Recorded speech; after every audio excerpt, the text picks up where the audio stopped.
Bonjour à tous. Le gouvernement a repris le travail depuis la semaine écoulée, mais se voyait pour la première fois après les congés seulement hier et beaucoup de décisions ont été déjà prises, notamment plus de 100 nominations. Les quotidiens partagent avec nous ce matin tout ce qui a pu se décider. Hier mercredi, on verra cela dans la une des journaux tout à l'heure.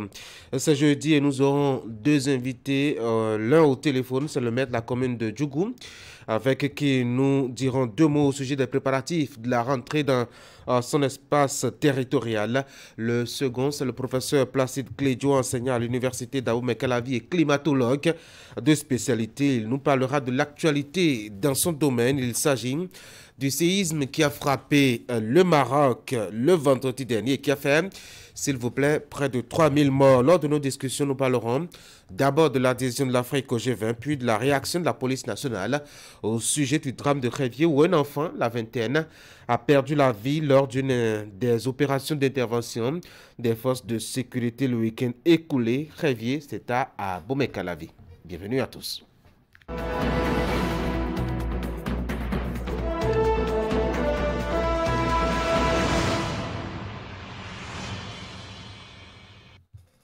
Et nous voilà donc pour visiter très rapidement la une des quotidiens dans leur production de ce matin. On va commencer par Fraternité, mesures en faveur des personnes et rentiers du régime général de sécurité sociale. Un relèvement des pensions entre 1 et 30%, adopté une revalorisation auto-unique de 5,3% concédée aux rentes. Existence fonctionnelle des partis politiques, la Sénat en mission de suivi et de contrôle de conformité, coopération douanière entre le Bénin et le Nigeria, les 9 résolutions qui facilitent les échanges commerciaux. Un peu plus en bas, c'est pas si vous pourriez le voir, eh ben, je vous le lis quand même. Remise officielle d'infrastructures scolaires, la SIAB réfectionne 3 modules de classe à l'EPP Siken Nord, c'est à Cotonou. Élaboration et suivi, évaluation d'un plan de travail annuel. L'UNASEB renforce les capacités des députés et des cadres parlementaires. Nous passons à notre quotidien, notamment le matinal. Grande décision du Conseil des ministres, les retraités de la CNSS à l'honneur, pension et rente portée à la hausse. Le personnel judiciaire redéployé. L'événement précis sanctionne la CEDEAO contre le Niger.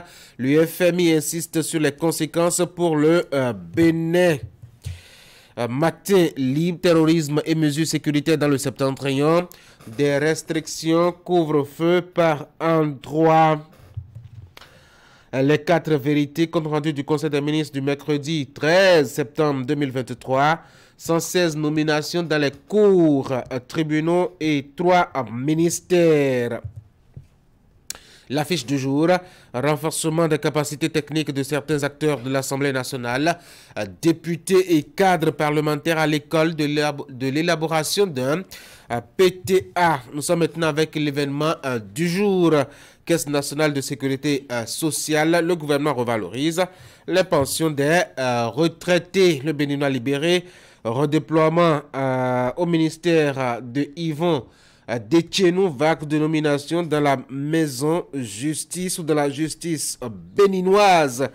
A donc mis en manchette le Béninois libéré, affaire Martin Hunga, la réaction de la police républicaine d'Abarou après leur participation à un atelier sur la désinformation au Togo organisé par l'ambassade des États-Unis.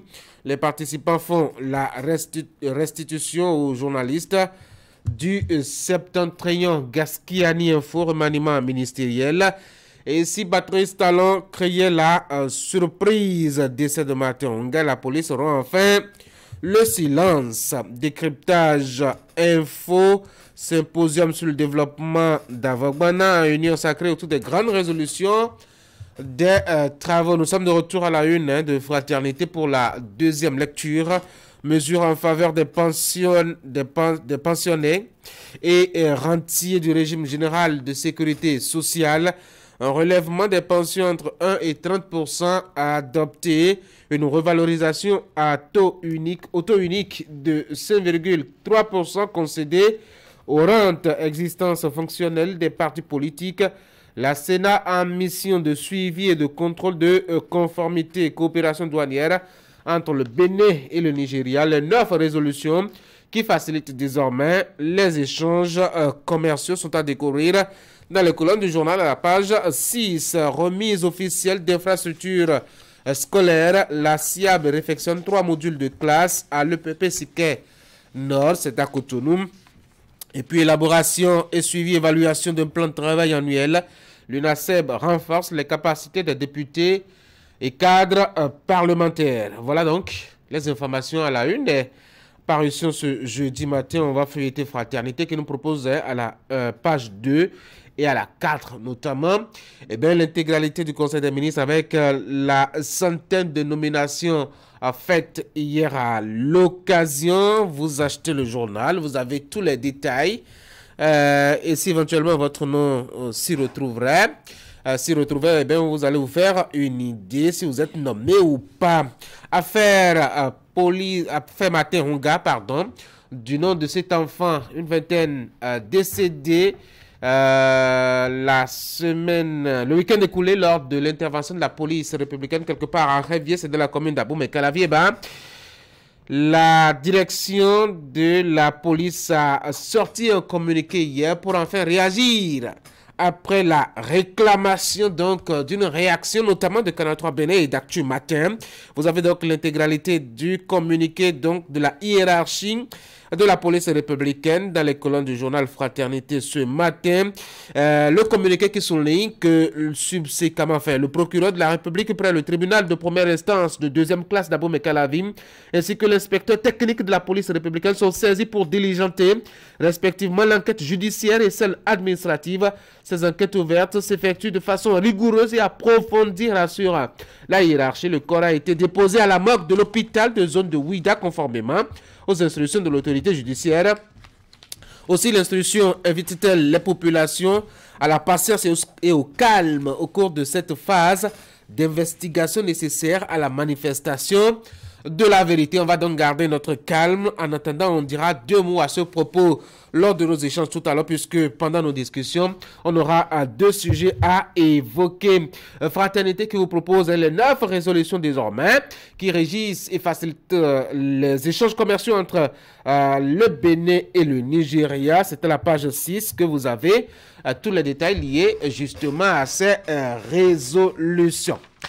Voilà donc ce qu'on peut retenir. Il y a bien d'autres articles qui pourraient vous intéresser de la production de Fraternité ce matin. Achetez votre quotidien, notamment le numéro de ce jeudi 14 septembre 2023 et lisez abondamment. On va passer maintenant au bulletin de l'information. Et ce matin, à la direction donc de la présentation, nous avons donc Teddy Goudalo. Teddy, bonjour.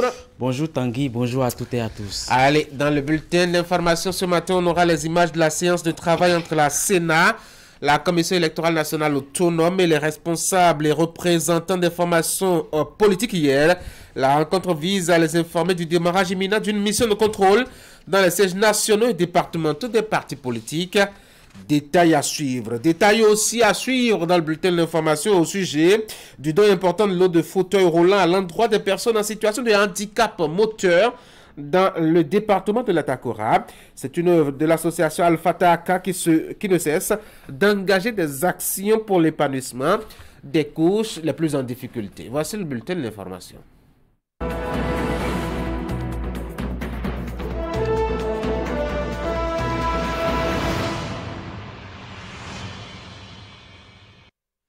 J'ai commencé à le souligner, il y a un instant, la Sénat a rencontré hier les représentants et responsables des formations politiques au Bénin. Il s'agit d'une séance de travail qui vise à les informer du démarrage imminent d'une mission de l'institution en charge de l'organisation des élections au Bénin. En effet, la Sénat entame très prochainement, notamment la semaine prochaine, une mission de contrôle dans les sièges nationaux et départementaux des partis politiques. Une mission qui relève de ses attributions à elle conférées par la charte des partis politiques au Bénin. Wahab Ali Para et Elvis Tonoukon. Cette rencontre avec les responsables et autres représentants des partis politiques est formelle et la Sénat lui donne ici un caractère plutôt solennel. Selon les dispositions de la charte des partis politiques en vigueur en République du Bénin, la Commission électorale nationale autonome est mandatée pour le suivi et le contrôle du fonctionnement des partis politiques. C'est donc la matérialisation de cette consigne qui justifie la tenue de cette séance d'information. La Sénat a souhaité vous rencontrer pour vous informer que des équipes mixtes composées des cadres de la Sénat et de la DPPAE se rendront dans vos sièges respectifs pour collecter certains renseignements. Dans ce cadre, la Sénat a mis en place une plateforme informatique en vue de la constitution d'une base de données de suivi et de contrôle de conformité de l'existence fonctionnelle des partis politiques au Bénin. Cette plateforme dispose, entre autres, d'un module qui sera utilisé lors de cette mission pour l'administration en ligne des questionnaires aux partis politiques. Essentiellement, 3 formulaires de collecte en ligne seront utilisés, à savoir le formulaire d'enregistrement des sièges nationaux des partis politiques. 2. Le formulaire d'enregistrement des sièges départementaux des partis politiques. Et enfin, le formulaire d'enregistrement des données relatives au fonctionnement des partis politiques conformément au cadre juridique. Cette rencontre est la première après les dernières élections législatives du 8 janvier 2023. La mission en question démarre la semaine prochaine et à terme, chaque parti politique recevra un rapport qui retrace les points positifs et les insuffisances éventuelles constatées.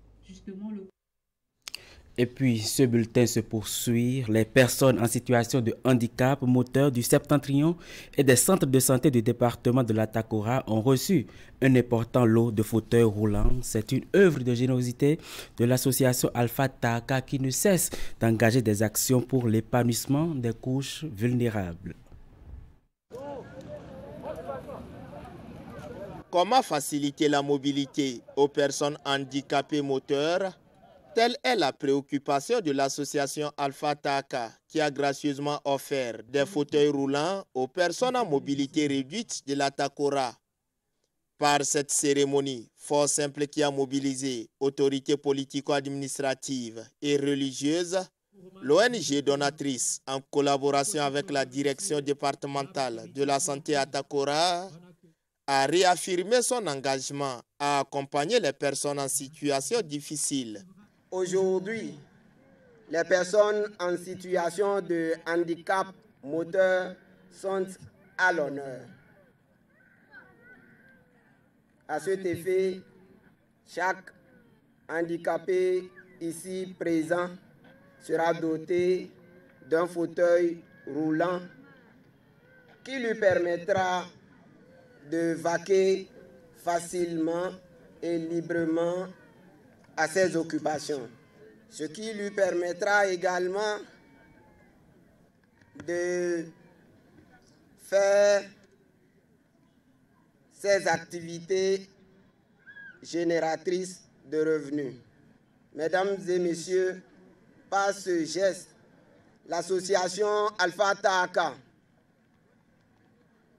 montre ce que elle est disponible à tous les niveaux pour accompagner les populations qui se trouvent dans des situations les plus difficiles.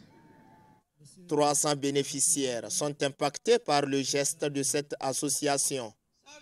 Une association qui travaille de concert avec Al-Hidayah de Koweït pour l'épanouissement et le bien-être des couches défavorisées.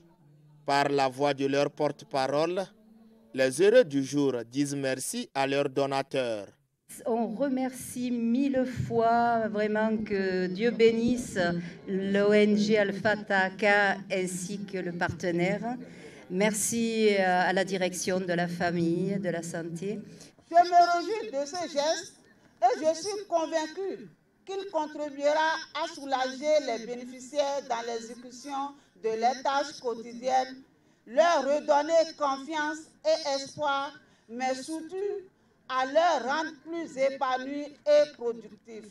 Cette œuvre salvatrice, qui est en parfaite adéquation avec les objectifs du ministère des Affaires sociales et de la microfinance, vient davantage conforter la position de cette ONG engagée pour assouplir les conditions de vie des couches vulnérables.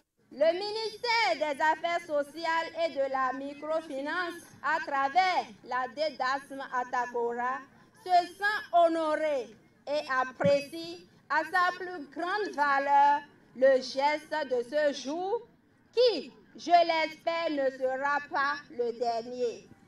Par leurs différentes œuvres sociales et humanitaires, l'association Alpha Taka et son partenaire cohésien affichent ainsi leur volonté de combattre les maux qui minent le développement à la base. La Société industrielle du Bénin a rénové 3 salles de classe composées de 3 salles de classe au profit des apprenants du complexe scolaire Siké Nord à Cotonou. La cérémonie de remise a été effectuée hier en présence de la directrice départementale de l'enseignement maternel et primaire. Voici le nouveau bâtiment rénové. Ce joyau flambant neuf est composé de 3 modules de 3 classes, des bureaux et un hangar. Une initiative de la Société industrielle d'acier du Bénin au profit du complexe scolaire Siké Nord, grâce au leadership de Alain Baguidi, le chef du 8e arrondissement de Cotonou. Les dispositions financières, matérielles et humaines ont été prises afin que nous ayons ces bâtiments rénovés et cette cantine construite que nous pouvons tous apprécier. Nous souhaitons vivement que cela vous agréera et pourra sans aucun doute contribuer à permettre aux enfants d'étudier dans de meilleures conditions. Un geste qui vient à point nommé et apprécié à sa juste valeur. Les apprenants de ce complexe scolaire ont exprimé leur joie et promettent d'en faire un bon usage. Nous promettons d'entretenir ces bâtiments pour bénéficier de votre confiance. Nos remerciements vont aussi à l'endroit de tous ceux qui ont œuvré, de près comme de loin, pour la réalisation de ces travaux. Que Dieu vous bénisse et qu'il vous garde tous en bonne santé. Qu'il fasse prospérer davantage la Société industrielle d'acier du Bénin. C'est aussi le lieu de remercier le chef de l'État, son Excellence, le président Patrice Talon, pour les nombreux efforts fournis dans le secteur de l'éducation.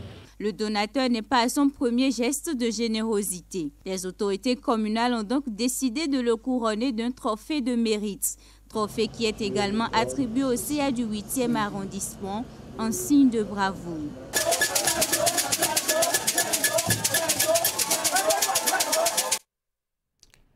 Comment faire de l'équilibre alimentaire des enfants une réalité? Pour apporter une réponse à cette question, l'UNICEF Bénin a lancé du 12 au 14 septembre 2023 à Cotonou le premier forum pour l'alimentation des jeunes enfants en Afrique de l'Ouest et du Centre. Son objectif est d'assurer une alimentation riche et diversifiée pour chaque enfant. Sont associés à cette initiative le gouvernement du Bénin, l'OMS et la CEDEAO.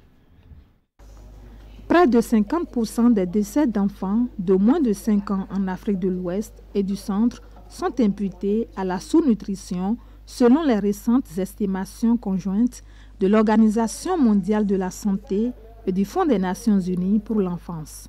Pour répondre à ce problème de malnutrition infantile qui demeure une préoccupation majeure dans la région, l'UNICEF, en collaboration avec le gouvernement béninois, lance le premier forum pour l'alimentation des jeunes enfants. Un véritable carrefour de dialogue qui vise à promouvoir un accès équitable à une alimentation riche, équilibrée et diversifiée pour les enfants âgés de 6 à 23 mois. Force est de constater que l'offre de produits ultra transformés et très peu nutritifs dans les zones rurales jusque-là préservées est en augmentation. Cela appelle les gouvernements de notre région à agir pour protéger ces populations et plus particulièrement les jeunes enfants contre, passez-moi l'expression, la malbouffe, et à aider les plus vulnérables à accéder à une alimentation équilibrée. Nous devons donc redoubler nos efforts pour accélérer le progrès. Nous devons donc, pour l'avenir de chaque enfant et des sociétés dans lesquelles ils vivent, d'aller au-delà de la sécurité alimentaire et de porter une attention spécifique à leur alimentation pour éviter que la pauvreté alimentaire ne compromette l'avenir d'une nouvelle génération. C'est une mission à laquelle nous nous attelons sans relâche et sur laquelle nous travaillerons ensemble durant ces 3 jours. À cette rencontre dédiée aux acteurs publics et privés du système alimentaire, les échanges portent sur des solutions pratiques pouvant améliorer la production, la transformation et la vente en détail d'aliments nutritifs produits localement pour les jeunes enfants. Ces assises, qui entrent dans le cadre de l'initiative First Food, vont également mettre en évidence la résilience des communautés face aux conflits et au changement climatique.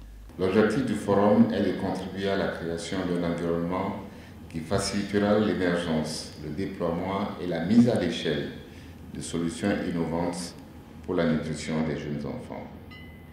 Il offre sans nul doute une plateforme à tous les acteurs de la chaîne de valeur alimentaire, notamment les petites et moyennes entreprises africaines, à l'effet de partager les dernières connaissances et expériences de recherche et s'assurer que chacun de ces acteurs est équipé pour répondre au mieux aux besoins nutritionnels de chaque enfant, et cela dans tous les contextes. En partageant leurs expériences et expertises, ces participants venus de divers horizons contribuent à bâtir un avenir où la malnutrition infantile ne constitue plus un obstacle au développement et à la prospérité. Bien, merci à vous Ingrid Tanguy. C'était le bulletin. Je vous retrouve lundi prochain. À mon tour de vous saluer et de vous dire merci pour cette présentation. Je vous souhaite surtout de passer une très bonne journée. On va se voir comme vous l'aviez promis et rassuré lundi prochain par la grâce de Dieu. Mesdames et messieurs, on va passer à un autre bulletin d'information, cette fois-ci sportive. Voici Sport Matin sur l'Actu Matin.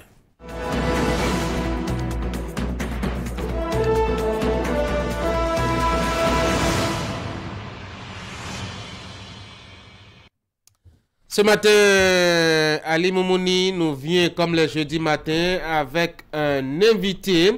Il s'agit d'un confrère analyste politique, sportif. Marcel Serhabin. Monsieur Serhabin, bonjour. Bonjour Tanguy et bonjour à tous. Bienvenue sur l'Actu Matin. Merci. Ali, bonjour. Bonjour Tanguy. On n'ira pas à Abidjan en 2024, en janvier précisément, mais on peut continuer à parler de cette CAN qui va se dérouler au pays du Fouet-Boigny.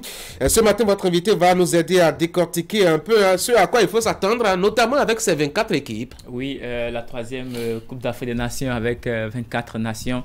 Le Bénin a participé à toute première en 2019. Le Bénin n'y sera pas en 2024 après avoir manqué en 2024, sinon pour le compte de 2023 après avoir manqué l'édition de 2021. Alors Martial, bonjour. Merci d'avoir accepté notre invitation ce matin. Alors il y a 24 nations qualifiées pour cette Coupe d'Afrique des Nations 2023 qui aura lieu bien entendu en Côte d'Ivoire. Nous allons faire le point très rapidement sur ce tableau que vous aurez sur vos écrans. Le Nigeria et la Guinée-Bissau au niveau du groupe A, le Burkina Faso, groupe B, le Cap-Vert. Le Cameroun et la Namibie sont aussi qualifiés au niveau du groupe C. Au niveau du groupe D, il y a l'Égypte et la Guinée. On a le Ghana et l'Angola au niveau du groupe E, F, Algérie et Tanzanie. Tanzanie qui a réussi, je dirais, une extrémiste à arracher cette qualification puisqu'elle a tenu en échec l'Algérie lors de la 6e journée.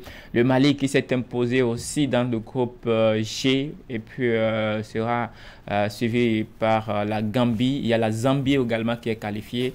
La Côte d'Ivoire, pays hôte bien entendu. La RDC est aussi qualifiée, la Mauritanie, la Tunisie et la Guinée équatoriale. L'Afrique du suivre le Maroc.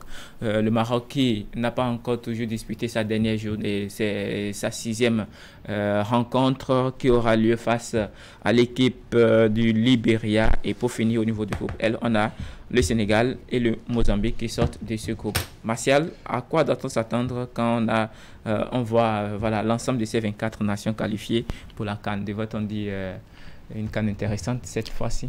Bien sûr, une CAN intéressante, surtout quand on voit cette ossature des pays qualifiés pour cette CAN en Côte d'Ivoire. Toutes les grandes nations sont présentes. Il y a 12 vainqueurs de la compétition qui sont là. Donc il n'y a pas de novices pour cette CAN en Côte d'Ivoire. Et c'est la première fois depuis 2015 qu'on voit une CAN avec 24 nations où il n'y a pas des novices ou bien des pays qui se qualifient pour la première fois. Donc je pense qu'avec les 12 nations qui sont qualifiées et d'autres nations également qui ont surpris agréablement, surtout les pays de l'Afrique australe qui sont bien représentés avec le retour de l'Afrique du Sud, la Namibie et d'autres nations également qui sont là. Je pense que cette CAN-là, la Zambie également, je pense que cette CAN-là sera intéressante sur le terrain d'abord et peut-être au niveau de l'organisation, même s'il y a encore beaucoup de choses à se dire avec ce à quoi on a eu droit la dernière fois concernant le match de la Côte d'Ivoire face au Mali qui n'a pas eu lieu à cause de la pluie qui a inondé le terrain, le stade Ibimpe d'Alassane Ouattara. Oui. Quand on parle bien sûr des nouvelles nations qui sont qualifiées pour la première fois qui découvrent la phase finale de la compétition, il n'y a que la Centrafrique a passé, je dirais, à quelques minutes près de se retrouver. Oui, la Centrafrique était sur le bon chemin pour se qualifier, mais à la fin, l'expérience a parlé du côté du Ghana et le Ghana qui se qualifie également. Et quand on parle du Ghana, on va parler également des autres nations de l'Afrique de l'Ouest. Apparemment, l'Afrique de l'Ouest est encore bien représentée à cette CAN avec il y a le Nigeria, le Burkina Faso, le Cap-Vert, le Mali, la Côte d'Ivoire, le Sénégal et bien d'autres. Malheureusement, on ne voit pas le Bénin, également le Togo, qui ne sont pas une fois encore présents à cette CAN. Donc c'est un peu dommage de voir. Une CAN à 24 pourtant, hein. Le Bénin a participé à la première édition en 2019, c'était au Cameroun, manqué la deuxième édition qui a eu lieu en Égypte, et puis maintenant c'est la Côte d'Ivoire. À votre avis, qu'est-ce qui ne va pas? Je crois que si la CAN qui se jouait à 16 avant et aujourd'hui, qui a été élargie jusqu'à 24 nations, et le Bénin qui a d'ailleurs participé à la première édition de la CAN à 24 en 2019, qui ne se retrouve pas aujourd'hui 2 fois d'affilée à une CAN à 24, il y a beaucoup de questions qu'il faut se poser. Si le Bénin, il y a cela 4 ans, faisait partie des 8 meilleures nations de la CAN. Oui, parce que le Bénin avait atteint le stade de quart de finale avant d'être éliminé et qui ne se qualifie pas pour une CAN en 2021 au Cameroun et 2 ans après ne se qualifie pas non plus pour la CAN en Côte d'Ivoire. On ne va pas dire que c'est un incident de parcours, mais c'est quand même triste, c'est bien dommage et il y a des questions qu'il faut se poser. Je pense qu'avec du recul, le Bénin pourra mieux faire pour revenir en force. Mais s'il faut essayer de faire une toute petite incursion, est-ce qu'on peut dire ce problème, est-ce que c'est d'ordre technique ou administratif, à votre avis? Dans ma position, je ne vais pas épiloguer sur ce point-là, mais plutôt on va se concentrer sur le terrain.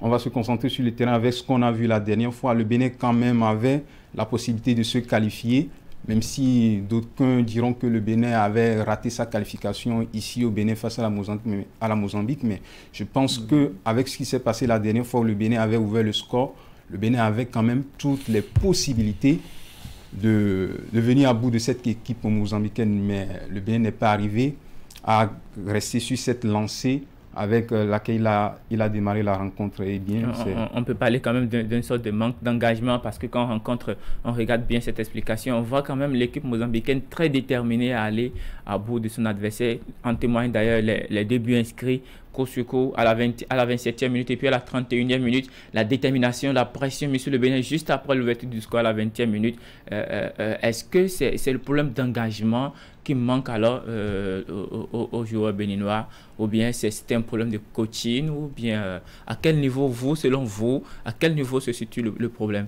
Je pense que le problème se situe à plusieurs niveaux, parce que si vous convoquez des joueurs qui sont là pour représenter dignement le pays, on ne va plus parler d'engagement. Ils sont engagés pour bien représenter cette nation. Maintenant, sur le terrain, le coach a eu à faire des choix pour cette rencontre, mais finalement, les choix là n'ont pas été payant. Donc ça veut dire qu'il y a des problèmes à corriger au niveau des joueurs, au niveau du terrain. De toute façon, quand on joue un match et ça ne marche pas, les premiers coupables, c'est toujours les entraîneurs. Mais justement, il faut également voir ce qui n'a pas marché au niveau des joueurs. Et je pense que plusieurs seront d'accord avec moi que sur le terrain également, il y a des choses qui ne se sont pas bien passées et les joueurs également doivent se reprocher quelque chose. À la dernière édition de la Coupe d'Afrique des Nations, il y a des équipes des nations qui nous ont vraiment véritablement égayés, pour citer entre autres les îles Comores. Cette fois-ci, l'équipe n'est pas qualifiée pour la Coupe d'Afrique des Nations. Est-ce que pour vous, il y a ces nations qui pouvaient se qualifier mais qui ont déçu? Oui, on pouvait s'attendre à voir encore l'équipe des Comores se qualifier pour cette CAN, mais ça n'a pas été le cas. Et ça n'a pas été le cas pour d'autres nations également qu'on espérait voir cette CAN. Le Gabon, par exemple, le Gabon ou encore Madagascar également, qu'on a vu par le passé, qui a produit de bons résultats lors des éditions passées de la CAN, mais ça n'a pas été le cas. Mais c'est l'occasion également pour d'autres nations de se faire connaître, comme la Gambie qui nous a émerveillé lors de la dernière CAN et qui est présent également avec l'entraîneur belge de cette équipe, Tom Saint-Fit, qui a également fait du très bon travail à ce niveau, et la Gambie qui se qualifie pour la deuxième fois d'affilée à une CAN. Je pense que la surprise serait également du côté de la Gambie pour cette CAN et d'autres nations également qui sont en train d'émerger quand on parle de la Coupe d'Afrique des Nations. Alors, votre attente par rapport à la prestation de la Côte d'Ivoire, pays hôte pour cette Coupe d'Afrique des Nations, on va véritablement fermer cette page de la CAN avec ça. Je pense que la Côte d'Ivoire a toutes les armes pour aller chercher son deuxième titre chez elle, en Côte d'Ivoire chez elle, même si actuellement, vu ce qu'elle nous a proposé pendant ces éliminatoires, qui lui servaient plutôt des matchs amicaux, même si le résultat n'est pas satisfaisant, mais cette équipe de la Côte d'Ivoire a quand même tout pour titiller les grands adversaires de cette compétition et aller chercher une deuxième Coupe d'Afrique des Nations chez elle, même si du côté de l'entraîneur, il y a beaucoup de choses qui se disent, et surtout la non-venue de Sékou Fofana et d'autres joueurs également. On voit que cette équipe a quand même quelques failles, mais on connaît déjà les différentes nations qualifiées. Je pense qu'il revient maintenant aux sélectionneurs et tout le staff de corriger ces failles-là et représenter dignement la Côte d'Ivoire. Et même s'il y a défaut d'aller chercher peut-être le trophée, au moins atteindre un stade de la compétition qui va donner satisfaction à tout le peuple ivoirien. De toutes les façons, la Côte d'Ivoire va abriter la prochaine Coupe d'Afrique des Nations avec une équipe assez remaniée. Elle a suffisamment eu le temps pour se préparer lors de ces éliminatoires et puis voir en fait remettre en place un effectif. On verra ce que ça va donner. En janvier prochain, Tanguy, aujourd'hui démarre donc le championnat national, je dirais, le championnat mondial de pétanque pour les triplettes et les tirs de précision. On aura aussi, bien entendu, l'équipe béninoise qui va aussi plancher aujourd'hui à la triplette du Bénin, composée bien sûr de Emmanuel Agoncan, Marcel Bior, du colonel B comme on l'appelle, Marcel Bétaglé sur les images, et Vivian, Zinvidjo qui vont représenter le Bénin. Tanguy, vous le voyez sur cette image. Et donc, c'est à partir de ce matin, la cérémonie, dans l'après-midi bien entendu, la cérémonie d'ouverture aura lieu aux environs de 12h. Prenez le rendez-vous pour soutenir l'équipe nationale du Bénin. Martial, on va finir. Vous avez un mot à dire, le Bénin est champion au niveau de la triplette mixte. Au niveau de la doublette mixte. De la doublette mixte, donc on va espérer voir également l'équipe au niveau de la triplette de faire comme l'équipe de la doublette mixte et ramener encore d'autres médailles, d'autres trophées pour le Bénin. Merci beaucoup Tanguy. Les gars, merci beaucoup pour ce passage sur Actu Matin. Ce matin, on sera au rendez-vous de la discipline. Vous avez dit cet après-midi, on sera donc du côté de la place l'Amazone. Merci à vous, monsieur Martial Sekhomi. Merci à vous aussi, monsieur Ali Moumouni. Vous passez une très bonne journée, chers messieurs. Mesdames et messieurs, le maire de la commune de Djougou est déjà en ligne. On va faire la transition pour le recevoir.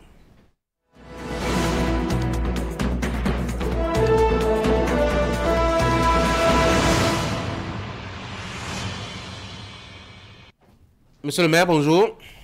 Bonjour, monsieur le journaliste. Je rappelle, vous êtes Idriss Souyaya, vous êtes maire de la commune de Djougou. Merci d'avoir décroché mon appel ce matin et d'accepter de nous parler au téléphone au sujet de votre commune. Monsieur le maire, la semaine écoulée, la presse rapportait des dégâts importants suite à des inondations dans votre commune.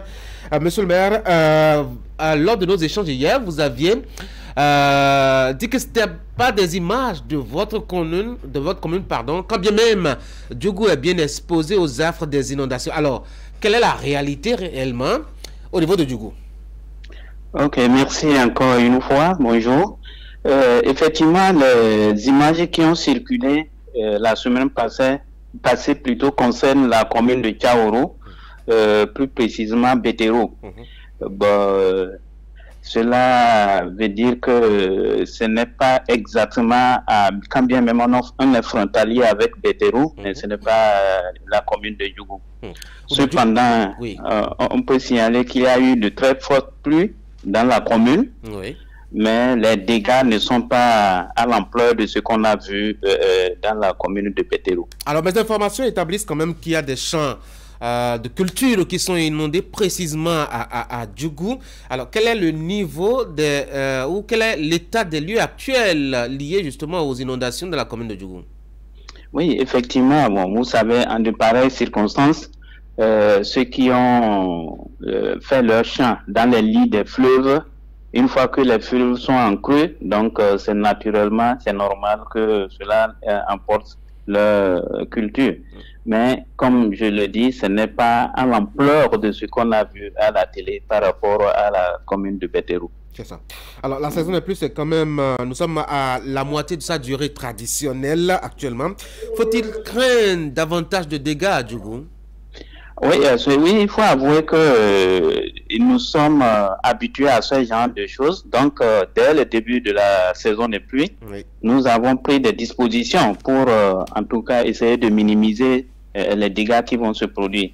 C'est dans ce sens que, dès le début, nous avons demandé créer une délégation qui est dirigée par le chef service de protection civile dans tous les arrondissements, qui a sillonné tous les arrondissements pour, d'une part, sensibiliser les agriculteurs afin qu'ils évitent de faire leur culture dans les lits des fleuves et des bassins. Et d'autre part, de sensibiliser également les parents pour qu'ils empêchent les enfants d'aller nager, en tout cas de s'approcher des retenues d'eau et des fleuves en crue. Donc, ces deux effets conjugués ont fait que, bon, on n'a pas eu tellement de dégâts pour le moment et on espère qu'on n'en aura pas. C'est ça. Monsieur le maire, avant les inondations, il y a quand même l'assainissement qui est un véritable casse-tête dans cette commune qui est quand même l'une des grandes villes du Bénin. Comment comprendre qu'il est difficile d'arriver à bout de ce phénomène, surtout que l'incivisme est la raison essentielle qui bouche les caniveaux? Oui, effectivement, vous avez raison. Bon, comme vous l'avez dit, Djougou, c'est une grande ville. Donc, comme toute grande ville, on a toujours ces cas. Et il faut avouer aussi que, comment on appelle, les caniveaux qui sont actuellement à Djougou ne sont pas, ne peuvent pas contenir les flux d'eau qui se passent, et comme l'incivisme s'en mêle, donc il y a ce qu'on observe. Cependant, il faut dire, avec l'action actuelle du gouvernement, les projets, nous avons précisément le projet BRIC qui va, d'ici la fin du mois ou le mois prochain, commencer par construire les caniveaux, les grands collecteurs, ce qui va nous permettre d'évacuer nos eaux usagées et les déchets sans trop de difficultés. Mais en attendant, il faut déjà travailler au civisme des populations, et c'est là où le bas blesse. Effectivement, bon, nous ne cessons de faire des communiqués radio pour mobiliser, pour demander aux populations d'éviter. Les caniveaux ne sont pas faits pour collecter les déchets ménagers. On a actuellement un projet, bon, qui a déjà commencé à mettre dans les quartiers des points de collecte, comme on appelle, des déchets ménagers. Donc tout ça là va concourir à, comment on appelle, diminuer, assainir la ville. Oui, mais c'est vrai que Djougou a besoin véritablement de grandes réalisations infrastructurelles. Le projet asphaltage dans sa phase première n'a pas pris en compte la commune. Vous venez d'annoncer, je dois dire, la construction de collecteurs et de caniveaux. On attend toujours le marché qui est en construction. Monsieur le maire, pendant combien de temps les populations doivent attendre? Bon, je crois que pour ceux qui visitent Djougou, vous allez voir que le marché est dans sa phase finale. La construction est en train de finir. En ce qui concerne l'asphaltage, vous avez vu dans les médias, on a publié les linéaires que Djougou va bénéficier. Et en ce que je sache, c'est que les entrepreneurs, les entreprises qui doivent faire cet asphaltage sont connus. Donc, on attend un début immédiat de l'asphaltage.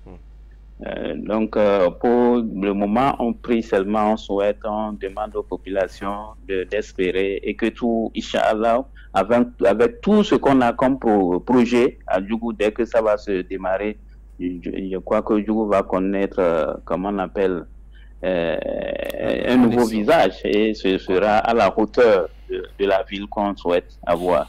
Alors, lundi, c'est la rentrée des classes. Les communes ont désormais la charge de gérer notamment les écoles primaires. Monsieur le maire, est-ce que Djougou est prêt pour ouvrir ses classes dès lundi matin? Merci beaucoup pour la question. Effectivement, nous avions eu à réunir tous les acteurs de l'enseignement, notamment les CRP, les directeurs d'école, en début de semaine, cette semaine même. La question était de savoir quel est le niveau de préparation, qu'est-ce qu'ils attendent, qu'est-ce qui est fait, qu'est-ce qui reste à faire et qu'est-ce qu'ils attendent de la mairie.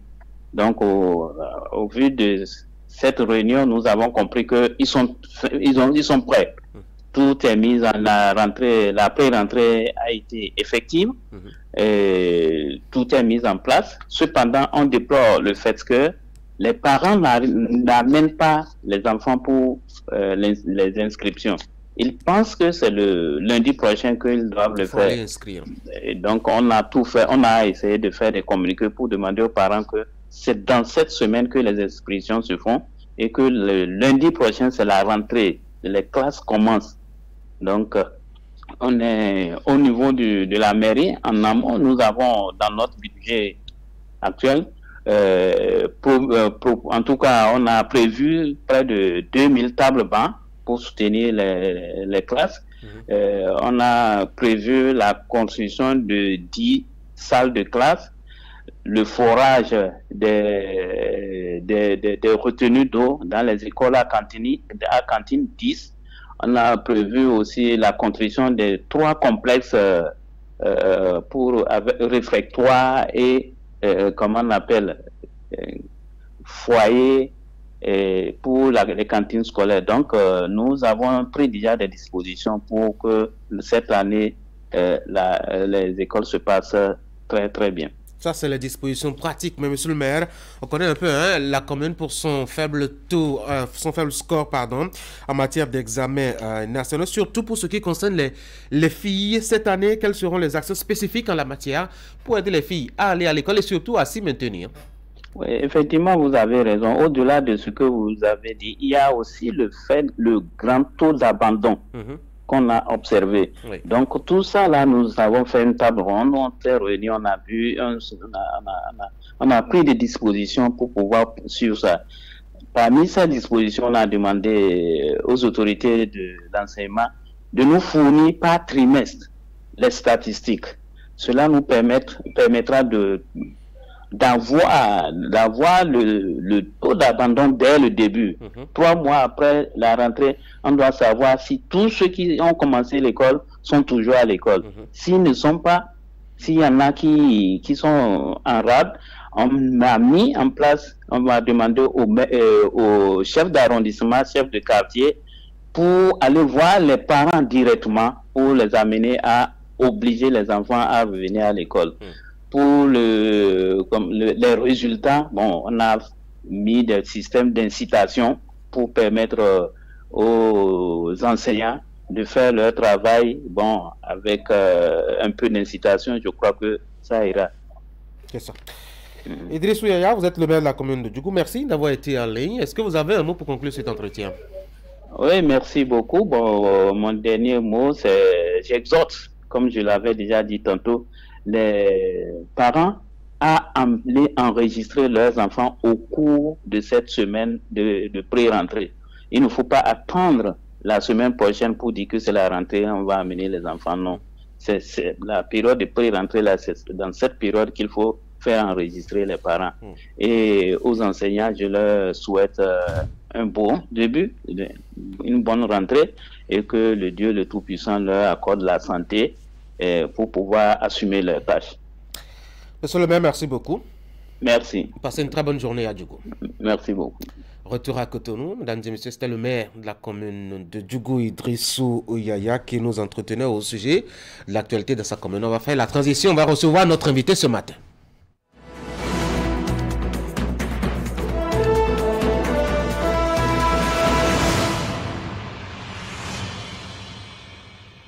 Je l'ai dit dans mon introduction, notre invité en plateau ce matin, c'est le professeur Placide Clédio, professeur de climatologie à l'université d'Abou Mekelavi. Professeur, bonjour.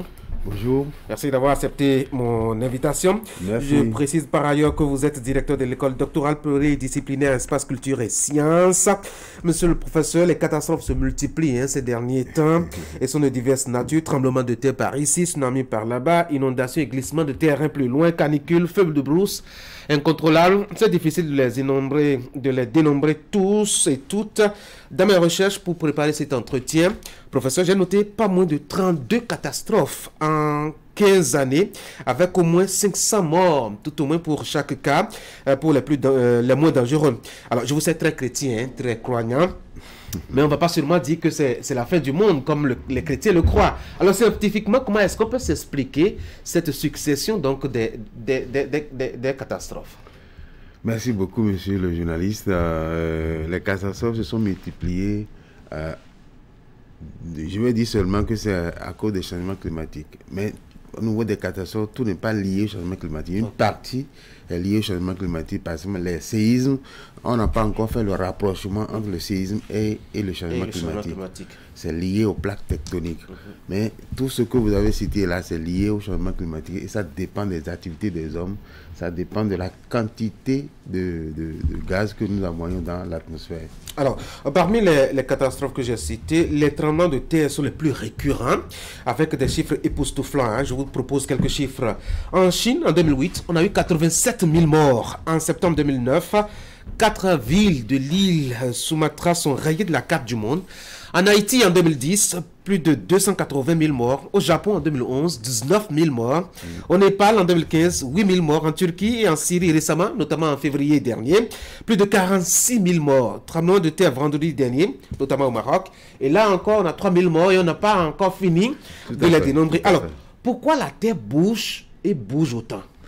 Oui, justement, lorsque nous voyons la configuration de la terre même, il faut être du domaine pour comprendre. L'intérieur n'est pas aussi rigide que nous le pensons en surface. Ah oui? Lorsqu'on progresse, la Terre d'abord, ça fait 6400 km de rayon. Donc lorsque vous allez vers l'intérieur, l'intérieur est visqueux. Le noyau est visqueux, donc ce n'est pas rigide. Compact. Donc c'est toujours en mouvement. Donc par moment, c'est le noyau dont je parlais formé de magma. Et ce magma, c'est un bain de silicate fondu qui a pris naissance dans les profondeurs de la Terre. Et c'est en mouvement, ça a tendance à sortir par moment. Lorsque ça sort, ça donne les volcans. Alors, ça entraîne aussi le mouvement des plaques tectoniques. Donc, lorsqu'on vient en surface, vous allez voir que les continents n'étaient pas tous isolés tels qu'on a la configuration actuelle. Tout était ensemble. Et par le mouvement de ces plaques tectoniques-là, donc chaque continent se situe pratiquement sur des plaques. Donc ces plaques-là bougent et c'est dans ce mouvement qu'on a les séismes. Alors les pays qui se sont situés dans les zones de confluence des plaques tectoniques enregistre plus de séismes comme le Japon. Comme le Japon. Le Japon est situé à l'intérieur de 3 plaques. Ce qui s'est passé au Maroc, c'est la plaque eurasienne et la plaque africaine. L'Afrique est située sur la plaque africaine et l'Europe et l'Asie sur la plaque eurasienne. Et le Maroc est sur la limite.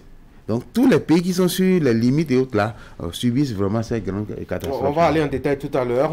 Mais ma question, nous on croyait que la terre c'est l'endroit le plus sûr pour vivre, mais avec ces mouvements et ces tremblements de terre, il vaut mieux aller vivre ailleurs, non professeur? Vivre ailleurs où ce serait difficile. On est en train de faire les sondages jusqu'à présent pour tenter, pour voir si on peut aller sur Mars, ça ce n'est pas encore concluant. Donc pour le moment on ne peut que se contenter que de la terre. On ne peut pas aller vivre ailleurs pour le moment. Mais ça devient plus dangereux, hein? Nous devons prendre nos précautions et savoir, parce que ces zones sont identifiées en réalité. Lorsque ça s'est passé en Haïti c'était une zone à risque sur 350 km. Et ce n'est que 50 km là qu'il y a eu la rupture qui a donné le séisme. Donc il reste encore les risques sur 300 km en Haïti par exemple. Donc on connaît déjà les zones à risque et nous devons prendre nos précautions. En temps, le président Ouad avait proposé à ce qu'on puisse accueillir les Haïtiens. Qu'on puisse déplacer toute la population haïtienne en Afrique. Et indirectement, il avait raison. Parce que pour le moment, il y a encore 300 km de risque au niveau des failles là.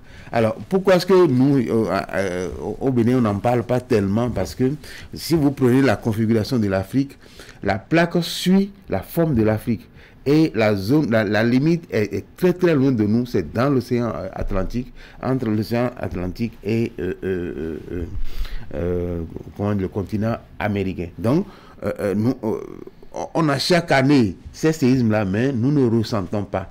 Ce que nous ressentons au Bénin, ce n'est que les rejets, les failles qui bougent à nouveau. Et ça n'entraîne pas... Les secousses, disons. Oui, ça n'entraîne pas des dégâts comme à la limite des plaques tectoniques. J'ai l'impression qu'on n'a aucune solution contre le tremblement de terre. Non, la solution pour le moment, c'est de les éviter parce que c'est difficile de dire que c'est à tel moment que ça va se produire. Et on n'a pas encore eu d'éléments pour pouvoir empêcher. Donc, les précautions que nous prenons maintenant, c'est d'éviter ces zones-là. Et c'est vraiment difficile parce que dès qu'on identifie, avec tout ce qu'on a installé pour pouvoir vivre, c'est vraiment difficile de se déplacer. Mais on ne peut que faire ça pour le moment. On se déplace pour pouvoir éviter cet tremblement de terre. Nous revenons sur le cas marocain. C'est vrai que c'est difficile, hein, les images sont pratiquement insoutenables. Vous dites que c'est impossible de prévoir précisément la date où ça doit intervenir. Faut-il aussi déplacer le Maroc, plus que le Maroc est aussi à un carrefour? Non, ce n'est pas le déplacement, c'est de prendre des mesures dans les constructions, par exemple. Le Japon, pour le moment, est plus exposé au séisme et s'est adapté. Les constructions sont adaptées. Quels sont les types de constructions qu'il faut alors? Oui, c'est des constructions pour lesquelles on prévoit le séisme. Donc, au niveau de la fondation, ils placent des boules qui font bouger le bâtiment. Le sous-bassement bouge, mais le bâtiment ne tombe pas. Donc, c'est après une série de recherches qu'ils ont vu ce qu'il faut pour pouvoir s'adapter à ces tremblements de terre. Donc, il faut le socle avec plusieurs systèmes en forme de boule, et le bâtiment s'assoit sur ces boules-là. Et dès qu'il y a tremblement de terre, comme le socle est collé à la terre, le socle bouge, mais le bâtiment ne bouge pas. Ça dandine et ça tient toujours. C'est une des mesures que le Japon est en train de prendre pour pouvoir lutter contre les ça doit être des constructions onéreuses, hein? On n'a pas beaucoup de sous en Afrique. Non, dès que vous êtes dans les conditions, on ne voit plus le coût. Vous êtes obligé de le faire. Vous voyez, tout à l'heure, au Maroc, vous avez dit que ça fait près de 3000 morts. À côté de ce coût, il vaut mieux vraiment dépenser pour protéger la population. Seulement que chez nous, au Bénin, on n'a même pas de sismographe pour annoncer ou bien pour prévoir. Il n'y a rien du tout. Donc on ne peut pas savoir si on est à l'abri, si on est les quelques secousses qu'on a eues, c'est les sismographes des autres pays qui nous renseignent. C'est la Côte d'Ivoire qui nous a renseigné sur ce qui s'est passé tout dernièrement, où le foyer était à Paron. Donc, à l'université, on n'a rien du tout. Même la formation n'est pas... Oui, mais professeur, vous êtes directeur de l'école doctorale. Pourquoi est-ce que vous n'ouvrez pas justement une discipline comme ça, une formation comme ça, pour exciter les apprenants à s'intéresser à cela? C'est un peu gênant de savoir que dans tout le Bénin, il n'y a pas de sismographe et que c'est la Côte d'Ivoire qui doit s'intéresser à notre sort. On n'ouvre pas la formation parce qu'on a envie de le faire. Qu'est-ce qui empêche? Il faut les éléments, il faut le matériel. Lorsqu'on ouvre la formation, on ne peut pas les former. On va tomber dans les critiques de la théorie qui nous assombent actuellement. Donc, c'est qu'il faut avoir le matériel. Mais c'est vraiment dommage que jusqu'à présent, même si ce n'est pas la formation, l'État devait avoir quand même le sismographe pour qu'on puisse vraiment, si éventuellement ça se passe, voir l'intensité, le foyer et prendre des mesures. On peut quand même créer des bourses et envoyer nos compatriotes se pour faire le moment, former. c'est ça. Ils vont se faire former, mais lorsqu'ils reviennent, avec quoi ils vont travailler? Ils vont se faire former. Il y a des géographes qui sont là et qui comprennent le système correctement. Mais lorsqu'ils reviennent, avec quoi ils vont travailler? Donc, rien à dire pour le Bénin actuellement? Non, pour le moment, en matière de séisme, c'est parce que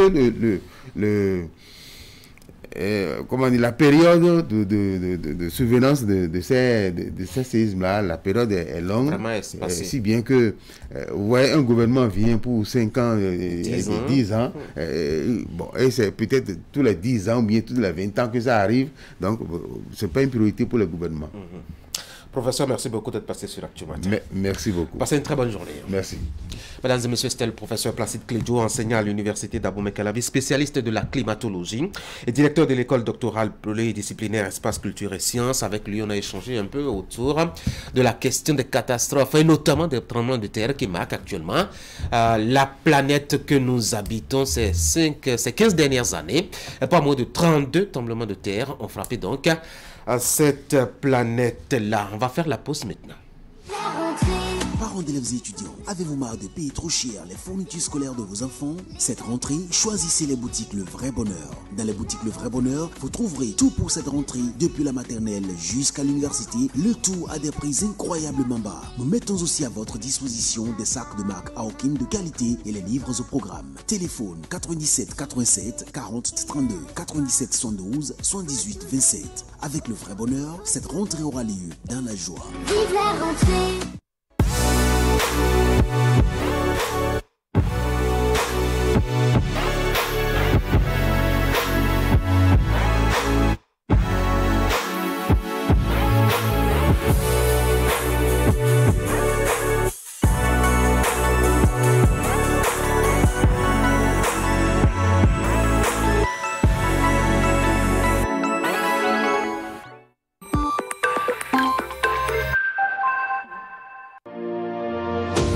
École de Cotonou et Abomey-Calavi. Prêt à relever le défi santé? Ne cherchez plus. Frucop est de retour pour une 3e édition encore plus délicieuse pour vos enfants. Avec seulement 16 000 francs CFA, votre enfant bénéficiera de notre service premium. Recevons chaque semaine une délicieuse salade de fruits faite avec amour pour éveiller le papy et les faire grandir en pleine santé. Et ce n'est pas tout. Pour la première fois, chaque enfant inscrit au Frucop aura le privilège de bénéficier d'une assurance santé en partenariat avec la Mutuelle de santé de Cotonou. Inscrivez-vous dès maintenant au 60 43 43 43.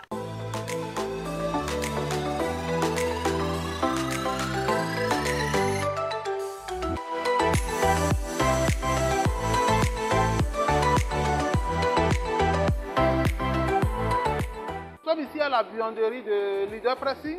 L'opération qui se déroule ici, c'est l'opération de repassage des draps.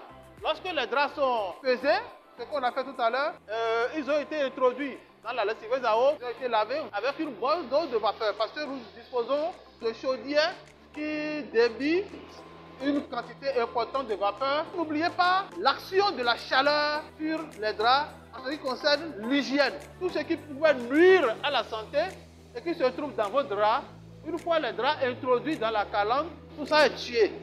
Quelle que soit la quantité de draps que vous nous donnez, nous vous garantissons que vous serez livré en 24 heures. Nous leur assurons une durabilité énorme.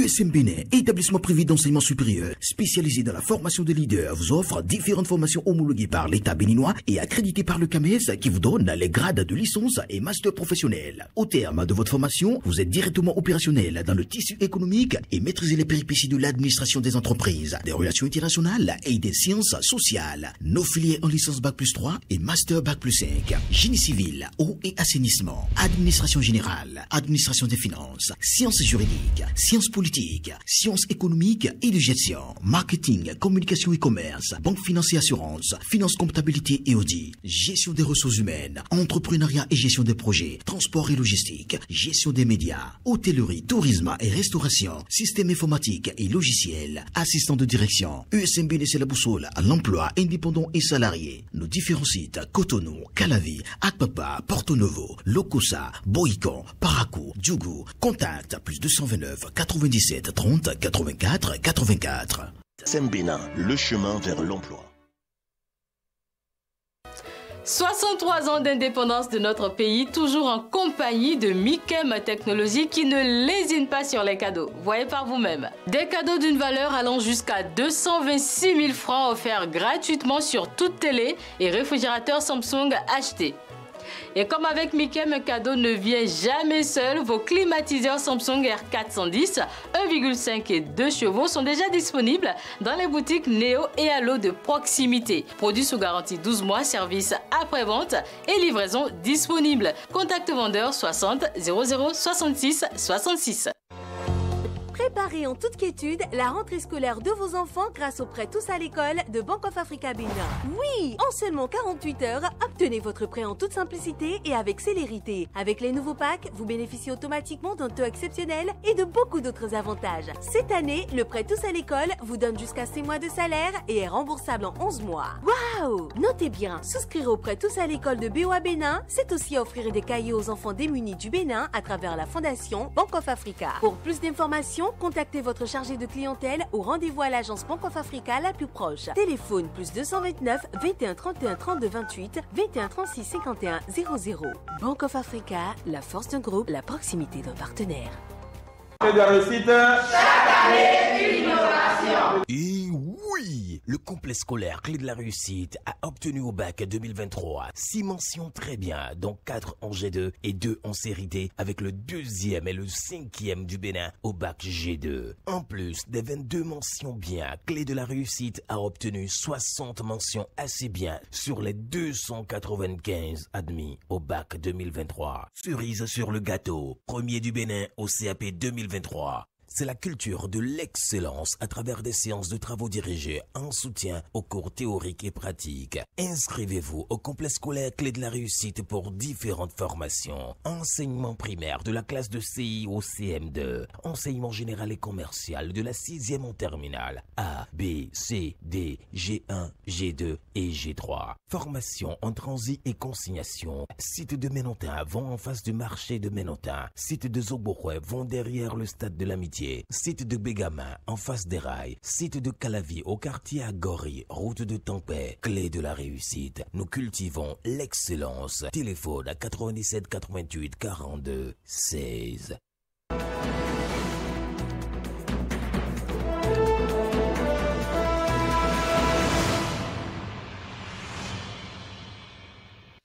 De retour sur l'Actu Matin pour entamer la troisième partie de cette émission. On va parler un peu de l'adhésion de l'Union africaine au G20. Qu'est-ce que cela peut apporter au continent? On en parle tout à l'heure, notamment avec le commentaire de Franck Arnaud. Franck, bonjour. Bonjour Tanguy. Alors, lors de son dernier sommet à New Delhi, en Inde, le G20 a accueilli un nouveau membre, une nouvelle membre, s'il faut le dire ainsi, l'Union africaine en son sein.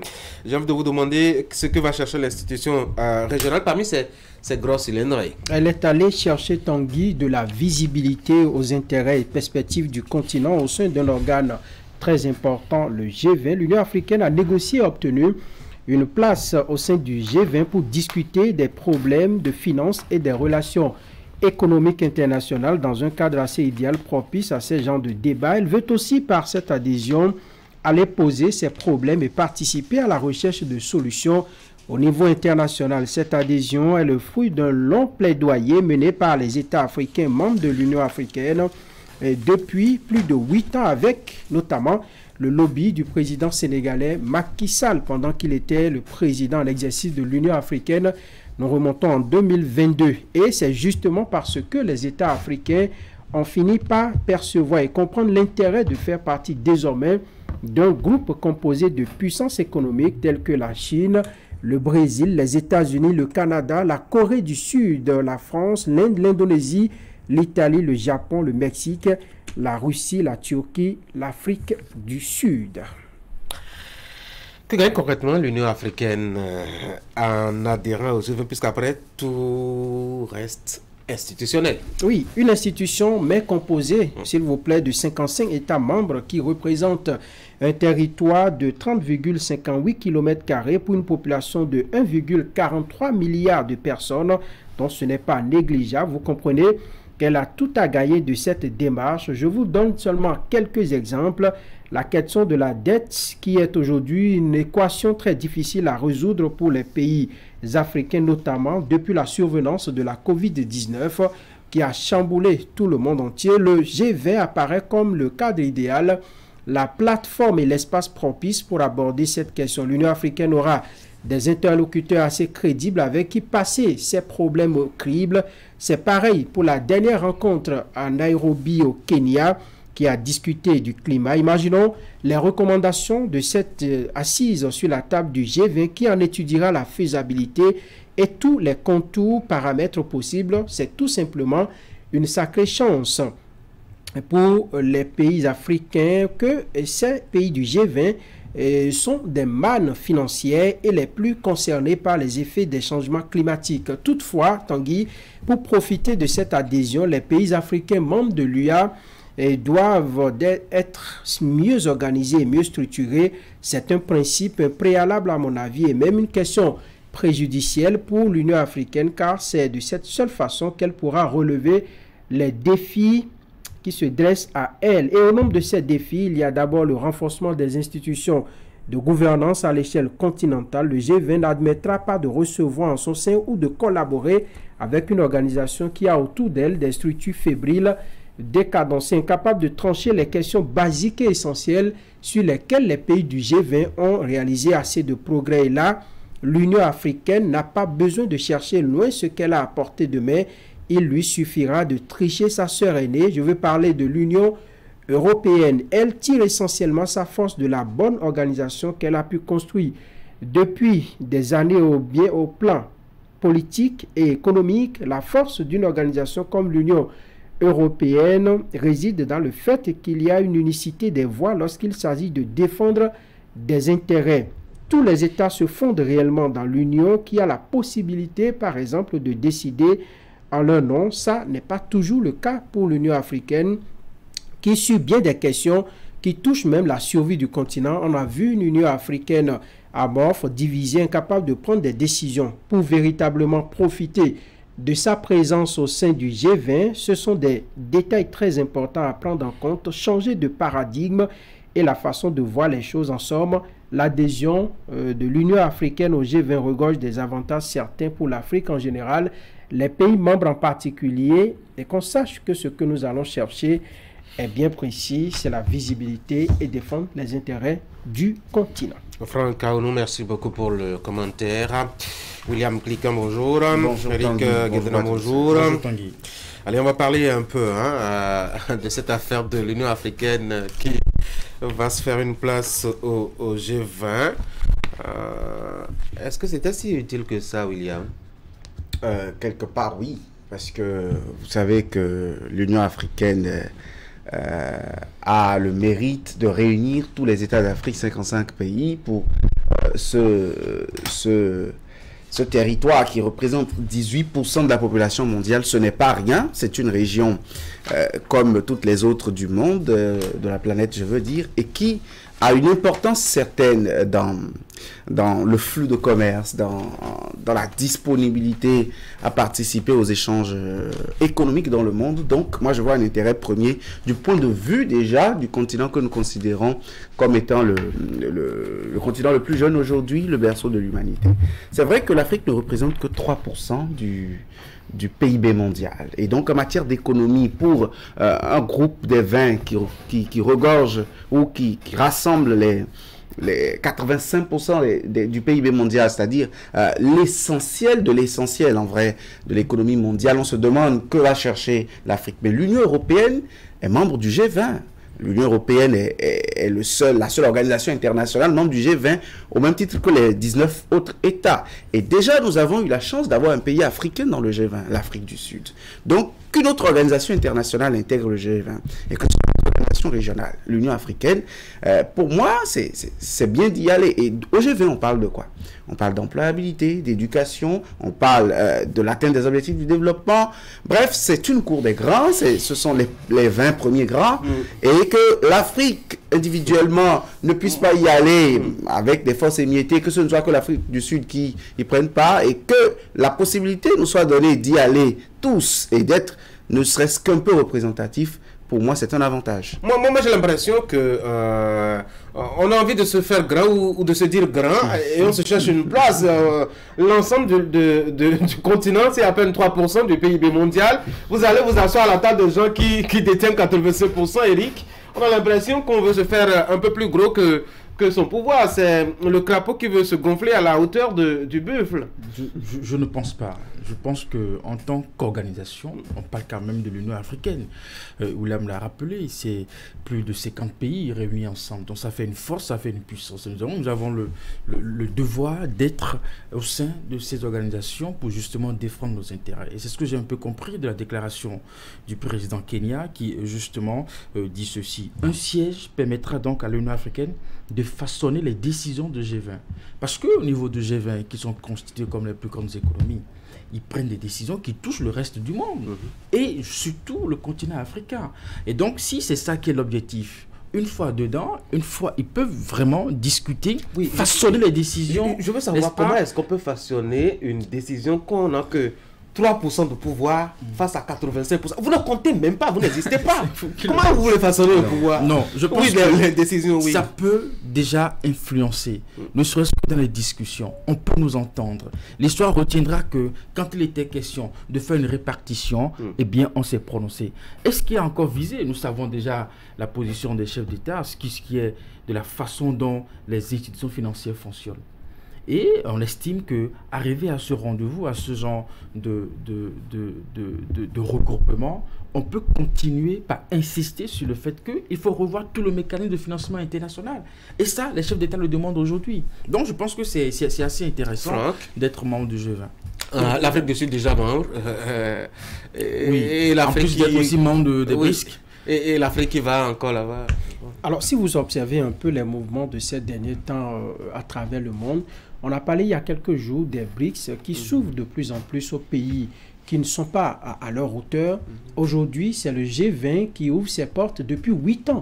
Ça fait 8 ans que l'Union africaine est en train de raser les murs du G20 pour y trouver une petite place. Et aujourd'hui, c'est chose faite. Si vous Il a fallu le soutien de l'Union européenne. De l'Union européenne. Et si vous voyez donc ces mouvements, c'est que même les pays du G20, malgré leur grandeur, malgré leur, disons, leur puissance, sont en train d'accueillir ces pays-là. Ça, ce n'est pas anodin à mon avis. Parce que figurez-vous que le continent africain a une croissance rapide. Il y a la jeunesse, il y a également... Vous voulez parler de croissance démographique ou bien? Oui, démographique. Sinon, c'est la seule chose qui croît en Afrique. Oui, le reste, mais c'est une ressource, une valeur importante. C'est une valeur importante. Dans les pays où, par exemple, le vieillissement est élevé, vous voyez que ces pays-là sont en passe d'être en difficulté d'ici à quelques années. Donc, c'est un continent à croissance rapide, mais qui a également des ressources minières. Et sur quoi ces pays du G20 ont bâti leur richesse, ont bâti leur puissance? C'est l'industrie, par exemple. Et l'industrie tire sa source des ressources minières. Aujourd'hui, en Afrique, nous en avons. Vous allez au Congo, vous allez dans certains pays, nous avons encore des ressources minières que nous pouvons vendre à l'os. Donc, ce n'est pas anodin le fait que ces pays-là acceptent aujourd'hui de recevoir l'Union africaine en leur sein. Et vous posez la question à Eric de savoir, mais comment est-ce que ça peut influencer? Non, ces pays-là ont des choses à proposer aux pays du G20. J'ai parlé des ressources du sous-sol. Lorsque dans des discussions, on dit par exemple qu'on veut renforcer l'industrie dans un pays comme, je ne sais pas, la France ou bien la Chine, la Corée du Nord, ainsi de suite. Mais l'Union africaine peut proposer ce que nous avons dans nos sous-sols ici. Le pétrole, au Niger, même tout près ici, nous avons l'uranium qui sert à fabriquer beaucoup de choses. Donc, nous avons des choses, quoique petites, à offrir à ces Qu'est-ce que l'adhésion de l'Afrique du Sud a changé à son quotidien? Vous savez, l'Afrique du Sud, aujourd'hui, fait partie des pays émergents. Bien sûr. Et l'Afrique du Sud, dans les BRICS. Est-ce que c'est son appartenance au G20 qui a fait son statut de pays émergent? Ça a participé. Je ne pense pas qu'exclusivement. Ma question est simple. Je ne pense pas que l'adhésion de l'Afrique du Sud a changé, au G20, a changé à son quotidien? Vous savez, au niveau de vie de ces populations. Vous savez, un accord ou une économie dépend de plusieurs facteurs exogènes et internes. Et les accords multilatéraux, comme les accords bilatéraux, convergent d'une manière ou d'une autre à établir la puissance économique d'un État. Sinon, les États-Unis, en raison des guerres idéologiques, auraient rompu tout échange commercial avec la Chine, par exemple. C'est pour dire quoi? On ne peut pas... Bon, peut-être les scientifiques peuvent évaluer ne serait-ce que l'impact apporté par le G20. Mais dans un espace globalisant, appartenir au G20, appartenir au BRICS, avoir une certaine sphère de décision dans le monde entier facilite, par exemple, l'émergence d'une économie. Sinon, on n'inviterait pas, par exemple, le Nigeria à ces G20. Mais Franck a fait une analyse qui, moi, me fait la transition sur ma nuance. Vous savez, si on demeure le continent des matières premières, c'est compliqué. C'est extrêmement grave pour nous. C'est-à-dire quoi? Si on doit aller dans les sphères comme celle-là, pour que tout le temps on nous cajole, on nous caresse dans le sens du poil. Chers messieurs, vous rêvez d'être grand, mais attendez un peu, votre bauxite nous intéresse, votre or nous intéresse, laissez-nous d'abord vos ressources pour que nous on demeure industrialiser. Ce serait intéressant. Ça ne serait pas bien. Et j'en aurais fini. Oui, rapidement. Je vais relever que si vous avez suivi les discussions de Nairobi sur le Haut Forum sur le climat, vous allez comprendre que nos gouvernants sont fatigués. Les populations en premier, la société civile, et qui le rapporte également aux gouvernants, on est fatigué d'être dans la politique du pollueur-payeur, c'est-à-dire eux, ils utilisent nos ressources pour s'industrialiser, pour détruire le climat, et après, nous, on en paie les frais, on nous promet des indemnités en retour, on ne les reçoit jamais, et on nous accepte dans les organisations internationales pour tout le temps nous dire, oui, vous avez envie de vous affirmer, oui, vous dites que vous êtes une puissance, mais pour le moment, parce que nous, nos puissances reposent sur la vôtre, il faut que vous soyez au bas de l'échelle. Moi, je ne suis pas d'avis avec cette politique internationale. Moi, je pense que ce n'est pas rien qu'on soit une grande puissance. On a toujours besoin de plus petit que soi pour être toujours plus fort. Et je pense que notre présence au niveau du G20, sur le plan symbolique, on a toujours dénoncé ce déséquilibre entre les rapports institutions internationales et puis sur notre continent, où on fait des regroupements, des organisations, et puis on parle de l'Afrique sans la présence de l'Afrique. Cela a duré pendant longtemps. Et on continue d'ailleurs ce combat également du côté de l'ONU. Donc je pense que au plan même symbolique, institution à institution, c'est bien qu'il y ait ce cadre d'échange. Maintenant que nous sommes présents et que des sujets seront abordés, on parle du climat, encore qu'il y a beaucoup d'enjeux, justement. Qu'on soit sur le continent africain, avec ce que nous produisons, on a forcément besoin de marché d'écoulement sur le reste du monde. Dans ce cadre, on peut échanger. Et maintenant, dans l'échange, il faut s'assurer que le discours soit le genre partenariat gagnant-gagnant. On ne peut pas, justement, parce que nous avons des ressources sur notre continent. Oui, bon, écoutez, nous avons des ressources. Ça, ils le savaient depuis ces grandes puissances. Donc, on peut façonner le discours de sorte que cela soit compris des autres.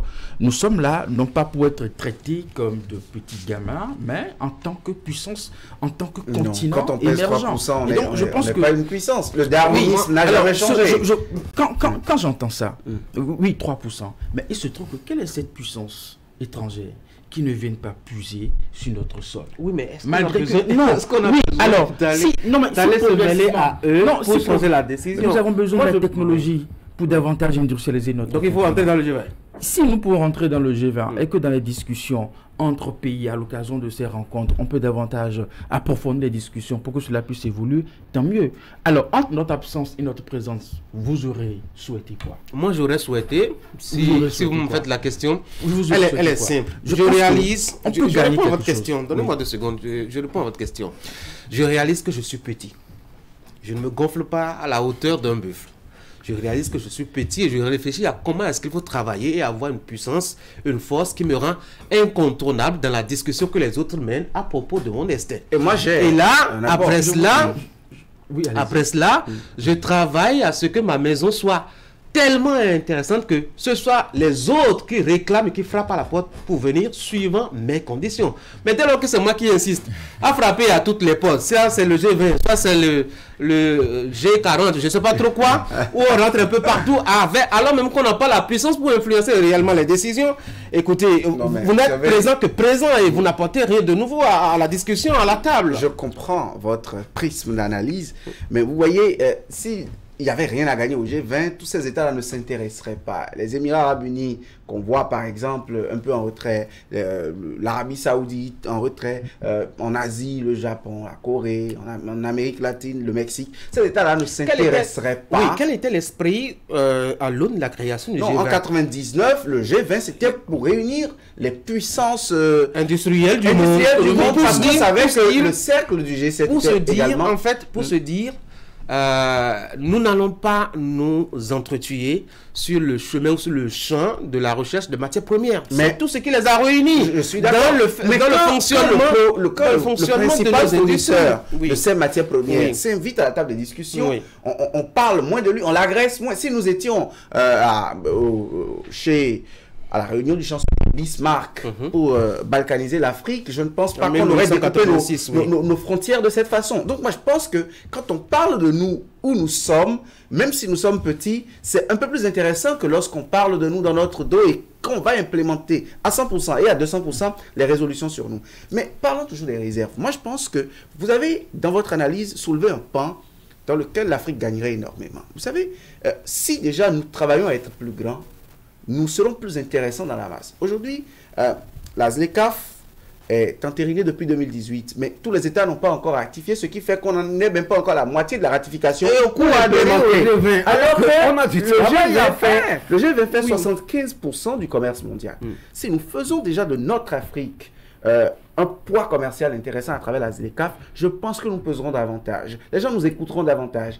Quand nous ferons de nous-mêmes notre principal marché, c'est-à-dire quand de nos matières premières, la priorité industrielle serait faire par exemple le coton de la GDIZ pour le marché continental africain et que nous utilisons ce 1,5 milliard de consommateurs pour nous-mêmes et que nous densifions le commerce en notre sein, nous serons un peu plus intéressants dans les sphères comme celle-là. Mais quand les rapports de force seront toujours disproportionnés, il y aura ce contraste synalagmatique entre ces puissances-là et nous, en matière de commerce, alors que nous avons la possibilité de transformer notre marché, je pense que nous gagnerons moins. Et sur cette question de G20, moi je suis d'accord qu'on aille à la table de discussion, mais je suis d'accord que en y restant, on travaille davantage à renforcer ses forces. Parce que ne l'occultons pas, toutes ces puissances en sont arrivées là, parce que l'histoire nous démontre qu'elles ont usé de notre force physique, de nos forces naturelles minières, et ce n'est pas...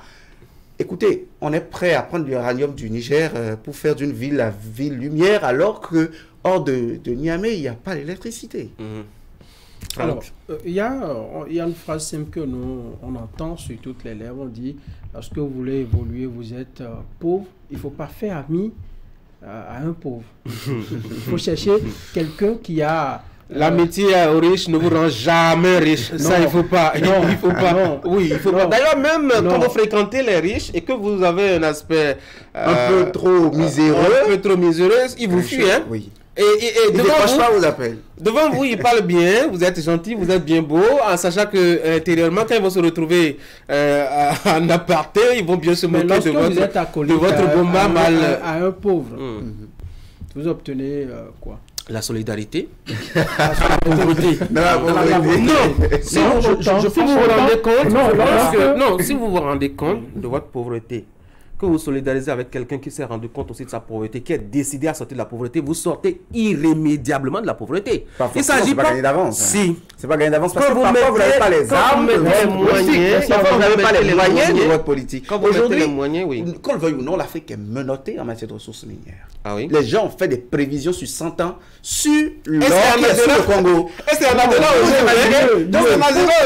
on va laisser Franck finir. Vous voyez, nous souffrons d'un mal assez qui nous tue en Afrique.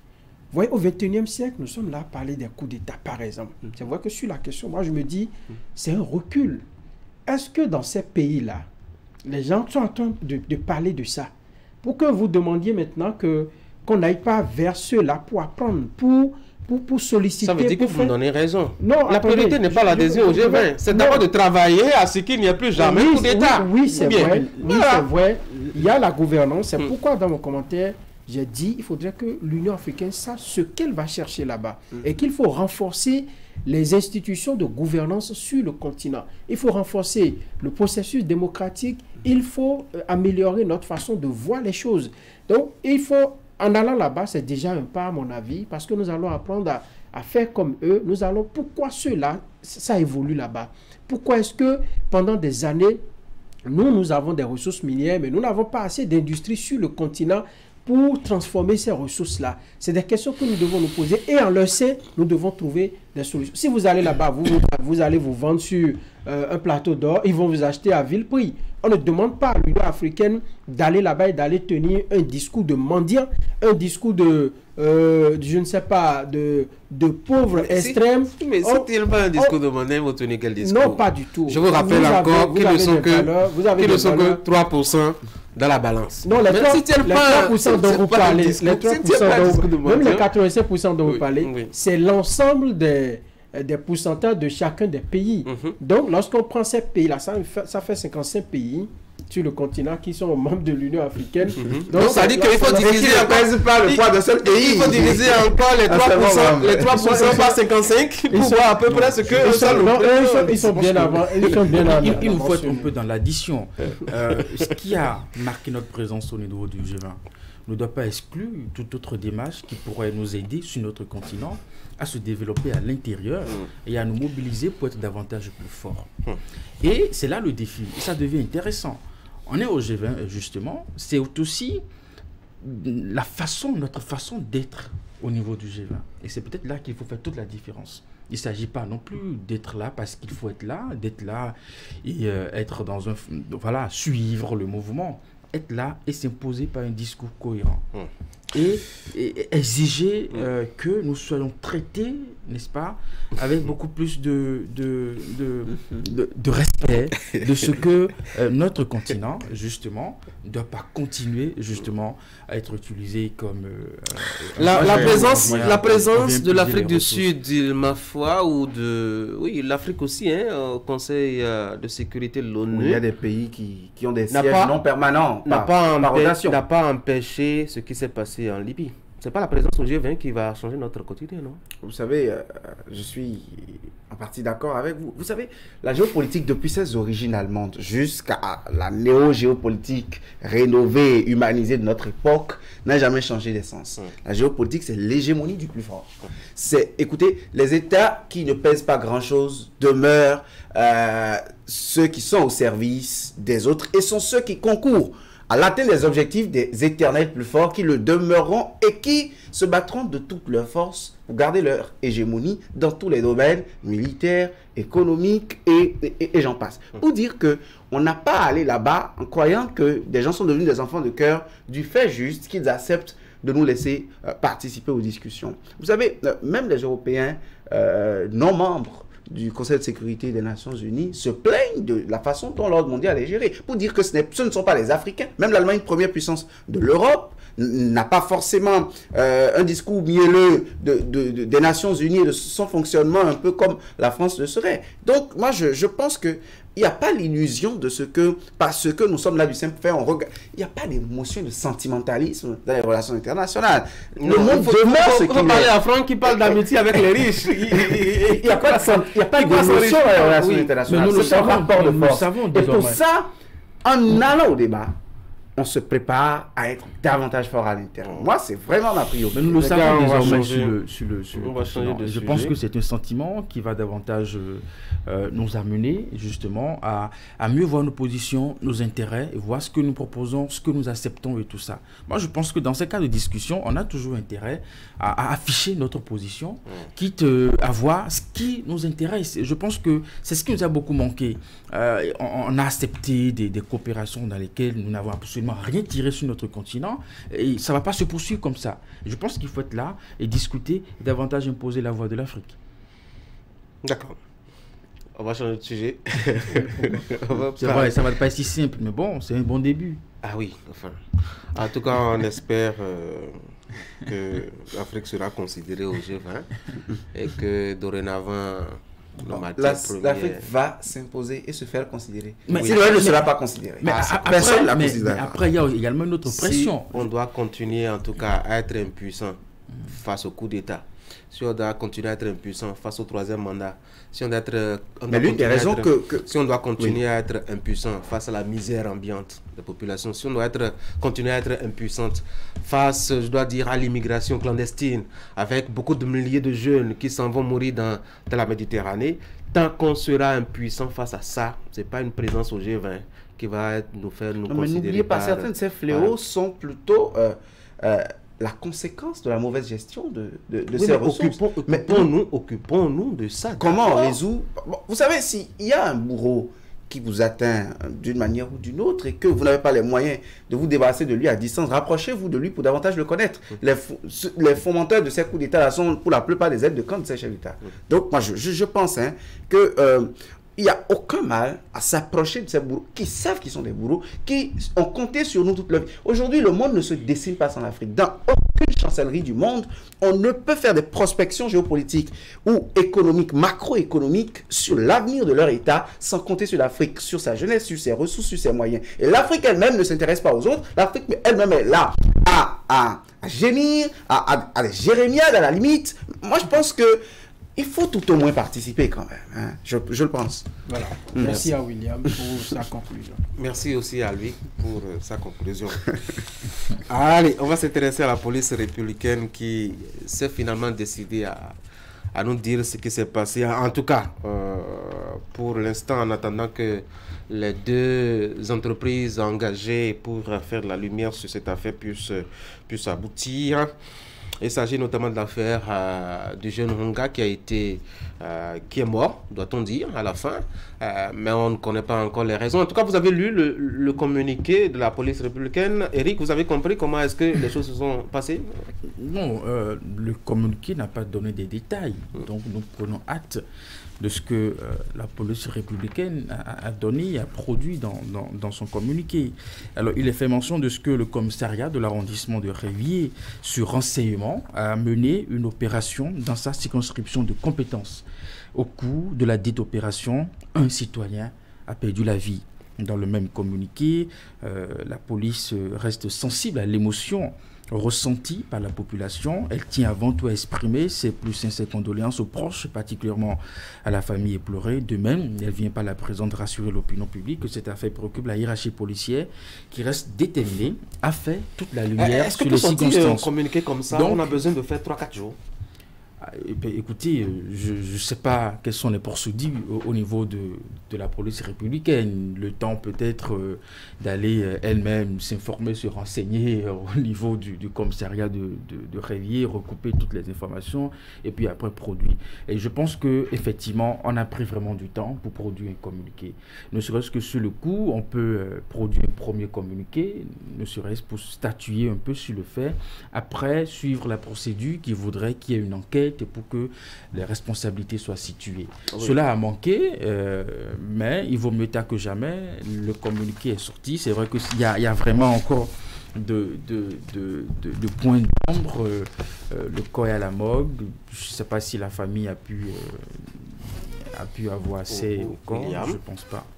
Non, la famille ne peut pas avoir accès au corps tant que les enquêtes ne sont pas bouclées. Voilà. Donc, que sont devenues les enquêtes judiciaires et administratives du drame du Stade de l'Amitié pendant le match face au Sénégal? C'est pourquoi moi j'ai peur justement pour ces commissions qu'on a mises en place. J'ai un petit problème avec les routines administratives traditionnelles classiques qui, ma foi, ne nous font jamais rien gagner. Vous savez, je sens une police consciente d'une probable culpabilité dans l'acte de Révier, dans son communiqué. Je sens dans le communiqué de la police une institution qui reconnaît qu'il y a assurément, je ne dirais pas une bavure policière, mais des bévues qui sont d'une manière ou d'une autre les pièces constituantes du décès d'un Béninois. Pour l'institution qui a pour fonction d'assurer la sécurité des Béninois, il y a déjà un problème. Maintenant, on s'en remet à l'enquête judiciaire. Vous savez, la police est un bras opérationnel, sinon je veux dire précisément, la police judiciaire est un bras opérationnel de la justice. Est-ce qu'on aura toute la lumière? Je sais qu'il y a eu par le passé on ne va pas avoir des a priori sur... justement, c'est pour cela que je veux relativiser en disant qu'il y a eu par le passé des bavures policières sanctionnées au point où, malgré la solidarité en armes, on a pu connaître qui a fait et on l'a mis derrière les barreaux. Je pense que il faut que cet esprit revienne et non que un de ces rares événements qui est la sanction d'un policier qui commet une bavure revienne et non ce à quoi on nous a habitués des enquêtes lancées sans fin. Et moi je pense que le contexte sécuritaire est tel qu'aujourd'hui on a pire, c'est-à-dire des ennemis de la République qui nous en veulent. Il ne faut pas que ces forces qui sont censées nous protéger deviennent encore nous inquiètent et nous traumatisent. Oui, Franck. Et enfin, le communiqué de la police républicaine, je vais répondre à votre question. On n'a pas besoin de 9 jours, une dizaine de jours pour sortir un tel communiqué. Parce que c'est une affaire qui a plongé tout un arrondissement, tout un quartier dans le deuil, dans la douleur. Et il fallait réagir pour permettre aux gens de savoir à quoi s'en tenir. Bah, je dis que c'est hier, j'ai eu le frère aîné de Martin Ronga au téléphone qui m'a dit, dans ses propos, vous sentez que le communiqué a soulagé. Parce qu'il dit, oui, nous savons désormais que le corps de notre frère est à la morgue de Ouida grâce au communiqué qui a été rendu public. Et jusque-là, personne n'a appelé un membre de la famille, ni de la police, ni des instances judiciaires pour dire, écoutez, ce qui s'est passé, nous sommes au courant, nous sommes informés et nous allons prendre les... Ce sont des démarches qui apaisent, ce sont des démarches. Combien dans la famille comprennent par exemple tout ce qui est écrit là? La démarche aurait été que dans ce pays, il y a eu des situations où nous avons vu des délégations se déplacer au domicile des personnes pour les écouter, pour les apaiser. Parce que ce qui est arrivé, on attend justement les résultats de cette enquête-là. Ce qui est arrivé, personne ne sait. Si elles venaient. Oui, bon, si on espère. On ne va pas avoir des a priori, comme l'a dit Tanguy. Il faut espérer que cela vienne. Mais on n'a pas besoin de tout ce temps-là pour nous sortir un communiqué d'une page. Moi, j'estime que pour une institution qui se respecte, une structure qui se respecte, il faut agir promptement. Et il y a des situations sur lesquelles il ne faut pas tarder. Il s'agit d'une vie humaine. Et dans la constitution de notre pays, on a dit que la vie humaine est sacrée. Donc ça veut dire dans la Constitution, bien sûr, que la vie humaine est sacrée. Et lorsque une vie en arrive à tomber, il faut se précipiter, il faut nous dire ce qu'il en est. Et maintenant, souhaiter que... Moi, je suis sûr qu'on en a dit un mot certainement au Conseil des ministres hier, parce qu'une telle situation ne peut pas passer inaperçue. Vous avez lu le relevé, non? Je me dis qu'on en a dit un mot, pas forcément... il me semble qu'on nous fait toujours le point de tout ce qui se dit là-bas. À moins qu'il y ait des choses... Les grandes lignes. À moins qu'il y ait je ne vois pas un père de famille. Je ne vois pas un père de famille. À moins qu'on nous dise qu'en Conseil des ministres, il y a des sujets dont ils débattent et dont ils ne nous rendent pas compte. Et là, c'est grave. Parce que justement, ils parlent en notre nom et ils prennent des décisions en notre nom. Il peut y avoir des divers. Quand vous allez à l'Occident, on dit divers. Parfois, on ne met pas tous dans les divers. Dans le rapport sur une séance, on marque toujours les points de divers soulevés par les membres participants à la réunion. Vous savez, c'est important. Je ne suis pas spécialiste des actes administratifs, mais je pense que le relevé du Conseil des ministres ne peut pas parler des divers. On sait qu'il y a des mesures on sait qu'il y a les communications, les mesures normatives et les mesures individuelles. J'ai pas encore vu divers. Donc, Tanguy, permettez qu'on n'aille pas sur ces terrains. C'est Franck qui pense qu'il y a de divers. Non, je pense que l'État est suffisamment en sérieux pour que le gouvernement se réunisse, parle d'un sujet sans l'évoquer dans un compte rendu de conseil. Moi, je pense que le gouvernement devrait dire un mot à propos, ou le chef de l'État en personne. Moins, oui. Parce que c'est une vie qui est partie. La police dit à la fin de son communiqué qu'elle s'engage à respecter les lois de la République, la Constitution et les droits humains dans la façon dont elle fait sa mission. Qu'elle nous le prouve davantage. L'époque de la police qui abat le premier suspect dans les rues de Cotonou environ au nom d'une certaine opération, d'une certaine vipère, est révolue. Donc je pense que c'est les opérations. Ça, c'est du passé. Mais la police fait quand même un gros boulot, parfois même sans moyens. Moi, j'ai de la peine quand je vois quelques agents exposés. Mais ce matin, en venant, par exemple, au boulot, j'ai vu quand même quelques agents déjà postés au carrefour. Dans la pluie avec des imperméables. Pluie, etc. Et qui grelottent. Et c'est quand même... Nous ne perdons pas de vue cet effort, mais en même temps, quand ces actes arrivent, ça annule ce qu'on peut voir comme efficacité de la police républicaine. En même temps qu'on souhaite une forme de coproduction entre la population et les forces de défense, quand ça arrive comme ça, il y a un déséquilibre, il y a une distance. J'imagine aujourd'hui l'état d'esprit des populations de Révier.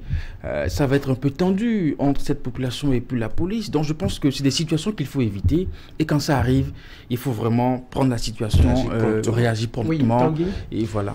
On ne va pas non plus, disons...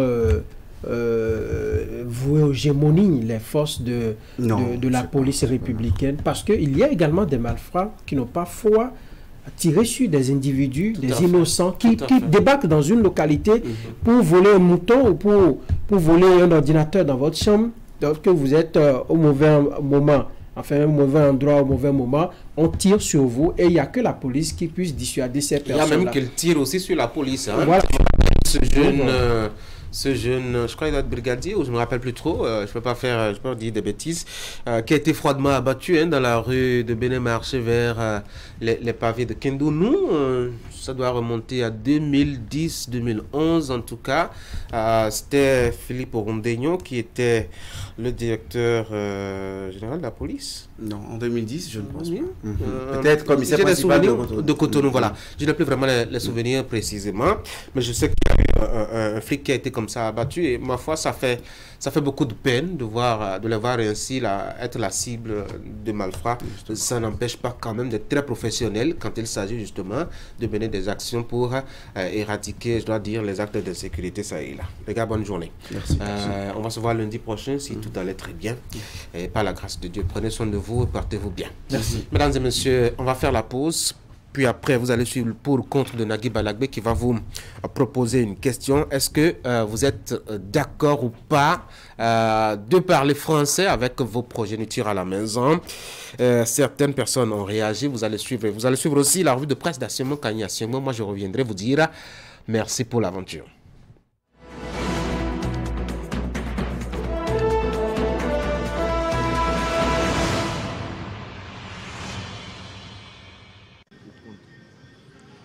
Parler la langue française aux enfants à la maison, moi je ne suis pas tellement contre. D'autant plus que, vous voyez, si on les apprend souvent à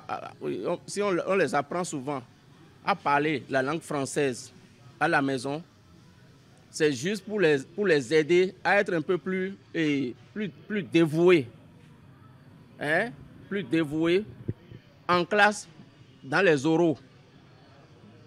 Vous voyez, le parler direct, quoi. C'est ça que j'appelle les oraux. C'est pourquoi leur apprendre nécessairement le français à la maison, moi je pense que ça n'a pas tellement sa valeur. On m'appelle Azanjo Alessis. Bon, je suis pour parler français avec nos fils à la maison là. Bon, ça éduque les enfants. Et selon moi, pour parler français avec les enfants à la maison, l'enfant doit bien s'exprimer en français et l'arrivée à l'école, bon, il il va savoir vite parler français, quoi. Vous voyez. Bon, parce que la langue qu'on apprend les enfants à la naissance, c'est ça là que l'enfant va maîtriser. Vous voyez, non? Donc, alors que notre génération maintenant, là, c'est le français qui domine. Vous voyez, donc pour parler français avec les enfants à la maison, c'est une bonne chose. Et les enfants vont bien s'exprimer en français. C'est M. Amoussou Damien, administrateur des impôts à la retraite. Parler français aux enfants, ce n'est pas quelque chose de mauvais, parce que ça aide beaucoup les enfants. Mais nous devons alterner aussi nos langues. C'est ce que moi je préconise aux parents.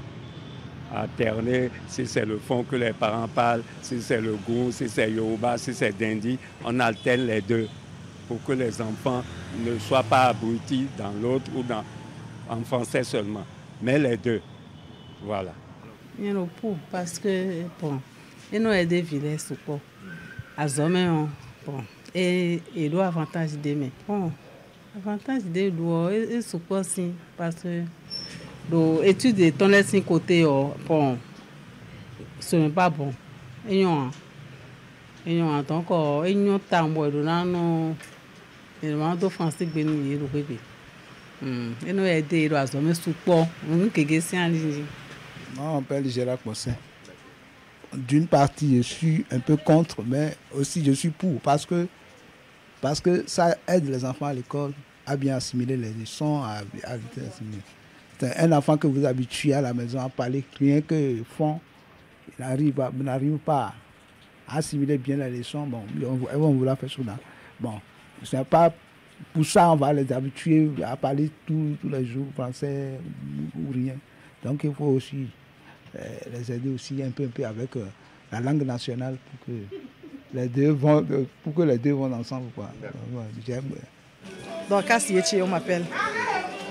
Oui, je suis pour parce que ça aide les enfants à mieux travailler à l'école, ça les aide à faire des débats entre amis, ça les aide. Ils évitent un peu, il n'y a pas trop de lacunes en fait, ils n'ont pas trop de lacunes. Mais aussi de leur parler nos langues locales parce que ça les aide. Il ne faut pas que les enfants se perdent. Après tout, ils sont africains, ils sont béninois, ils doivent comprendre leur langue. Moi par exemple, mon enfant il parle bien français, mais à la maison je lui parle fond, il est fond, je lui parle fond. Et pourquoi pas, je lui parle aussi Adja puisque je suis Adja. Voilà.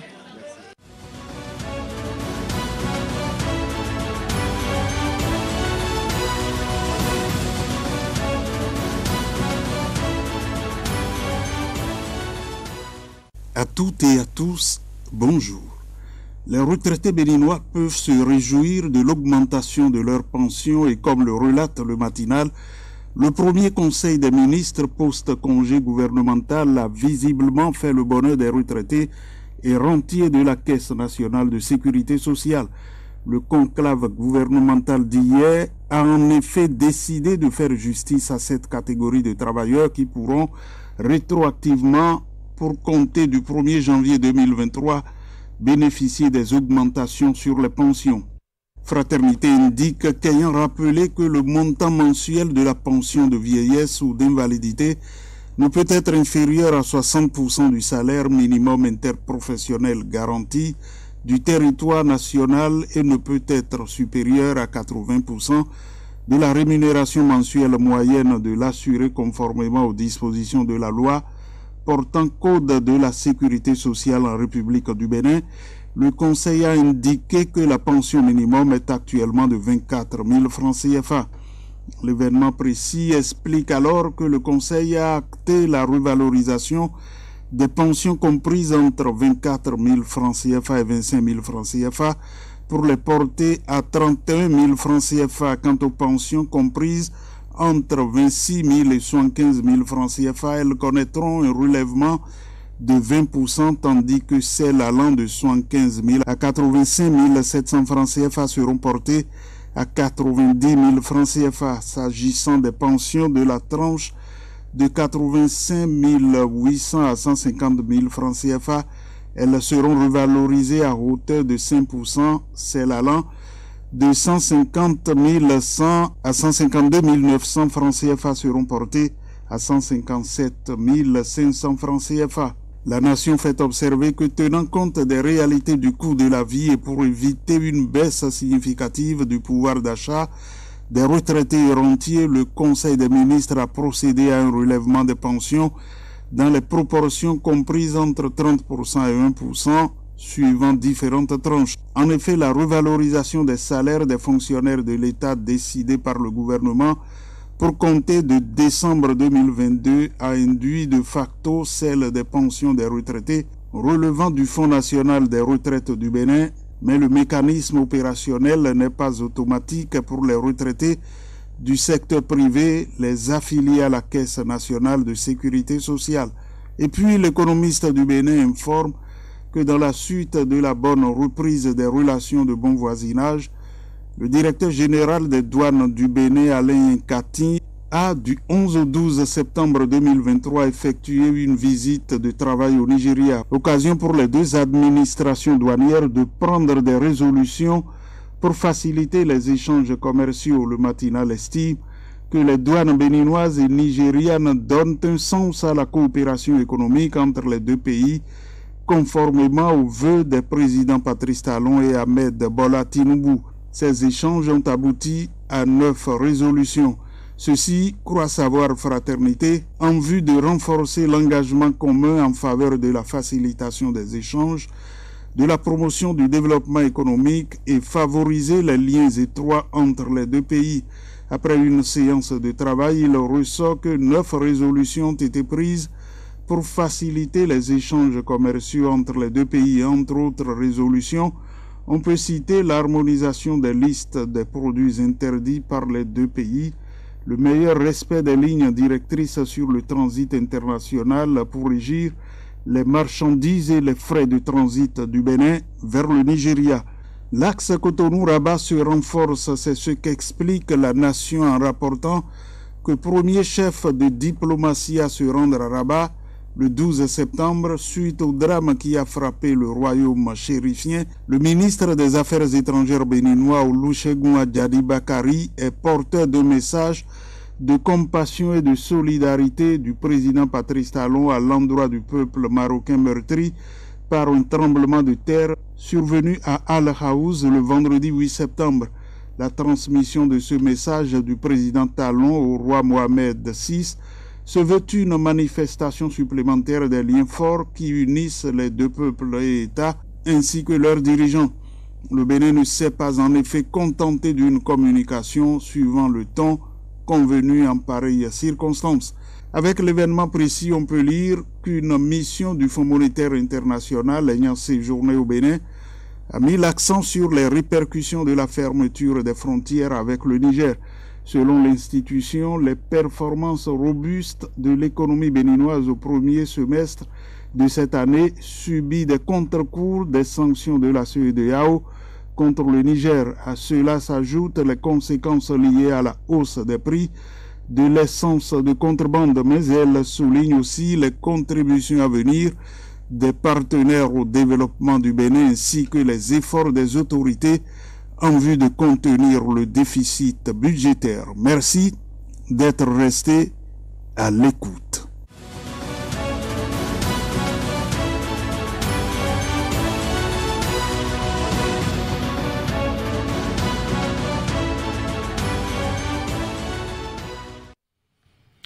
Mesdames et messieurs, c'est la fin d'Actu Matin. Merci d'avoir été là pour ce numéro et surtout, merci pour l'aventure de cette semaine qui s'arrête ici pour l'équipe que je conduis. On vous retrouve lundi prochain à partir de 7h. En attendant, portez-vous bien et soyez fidèles au programme de Canal 3 Bénin.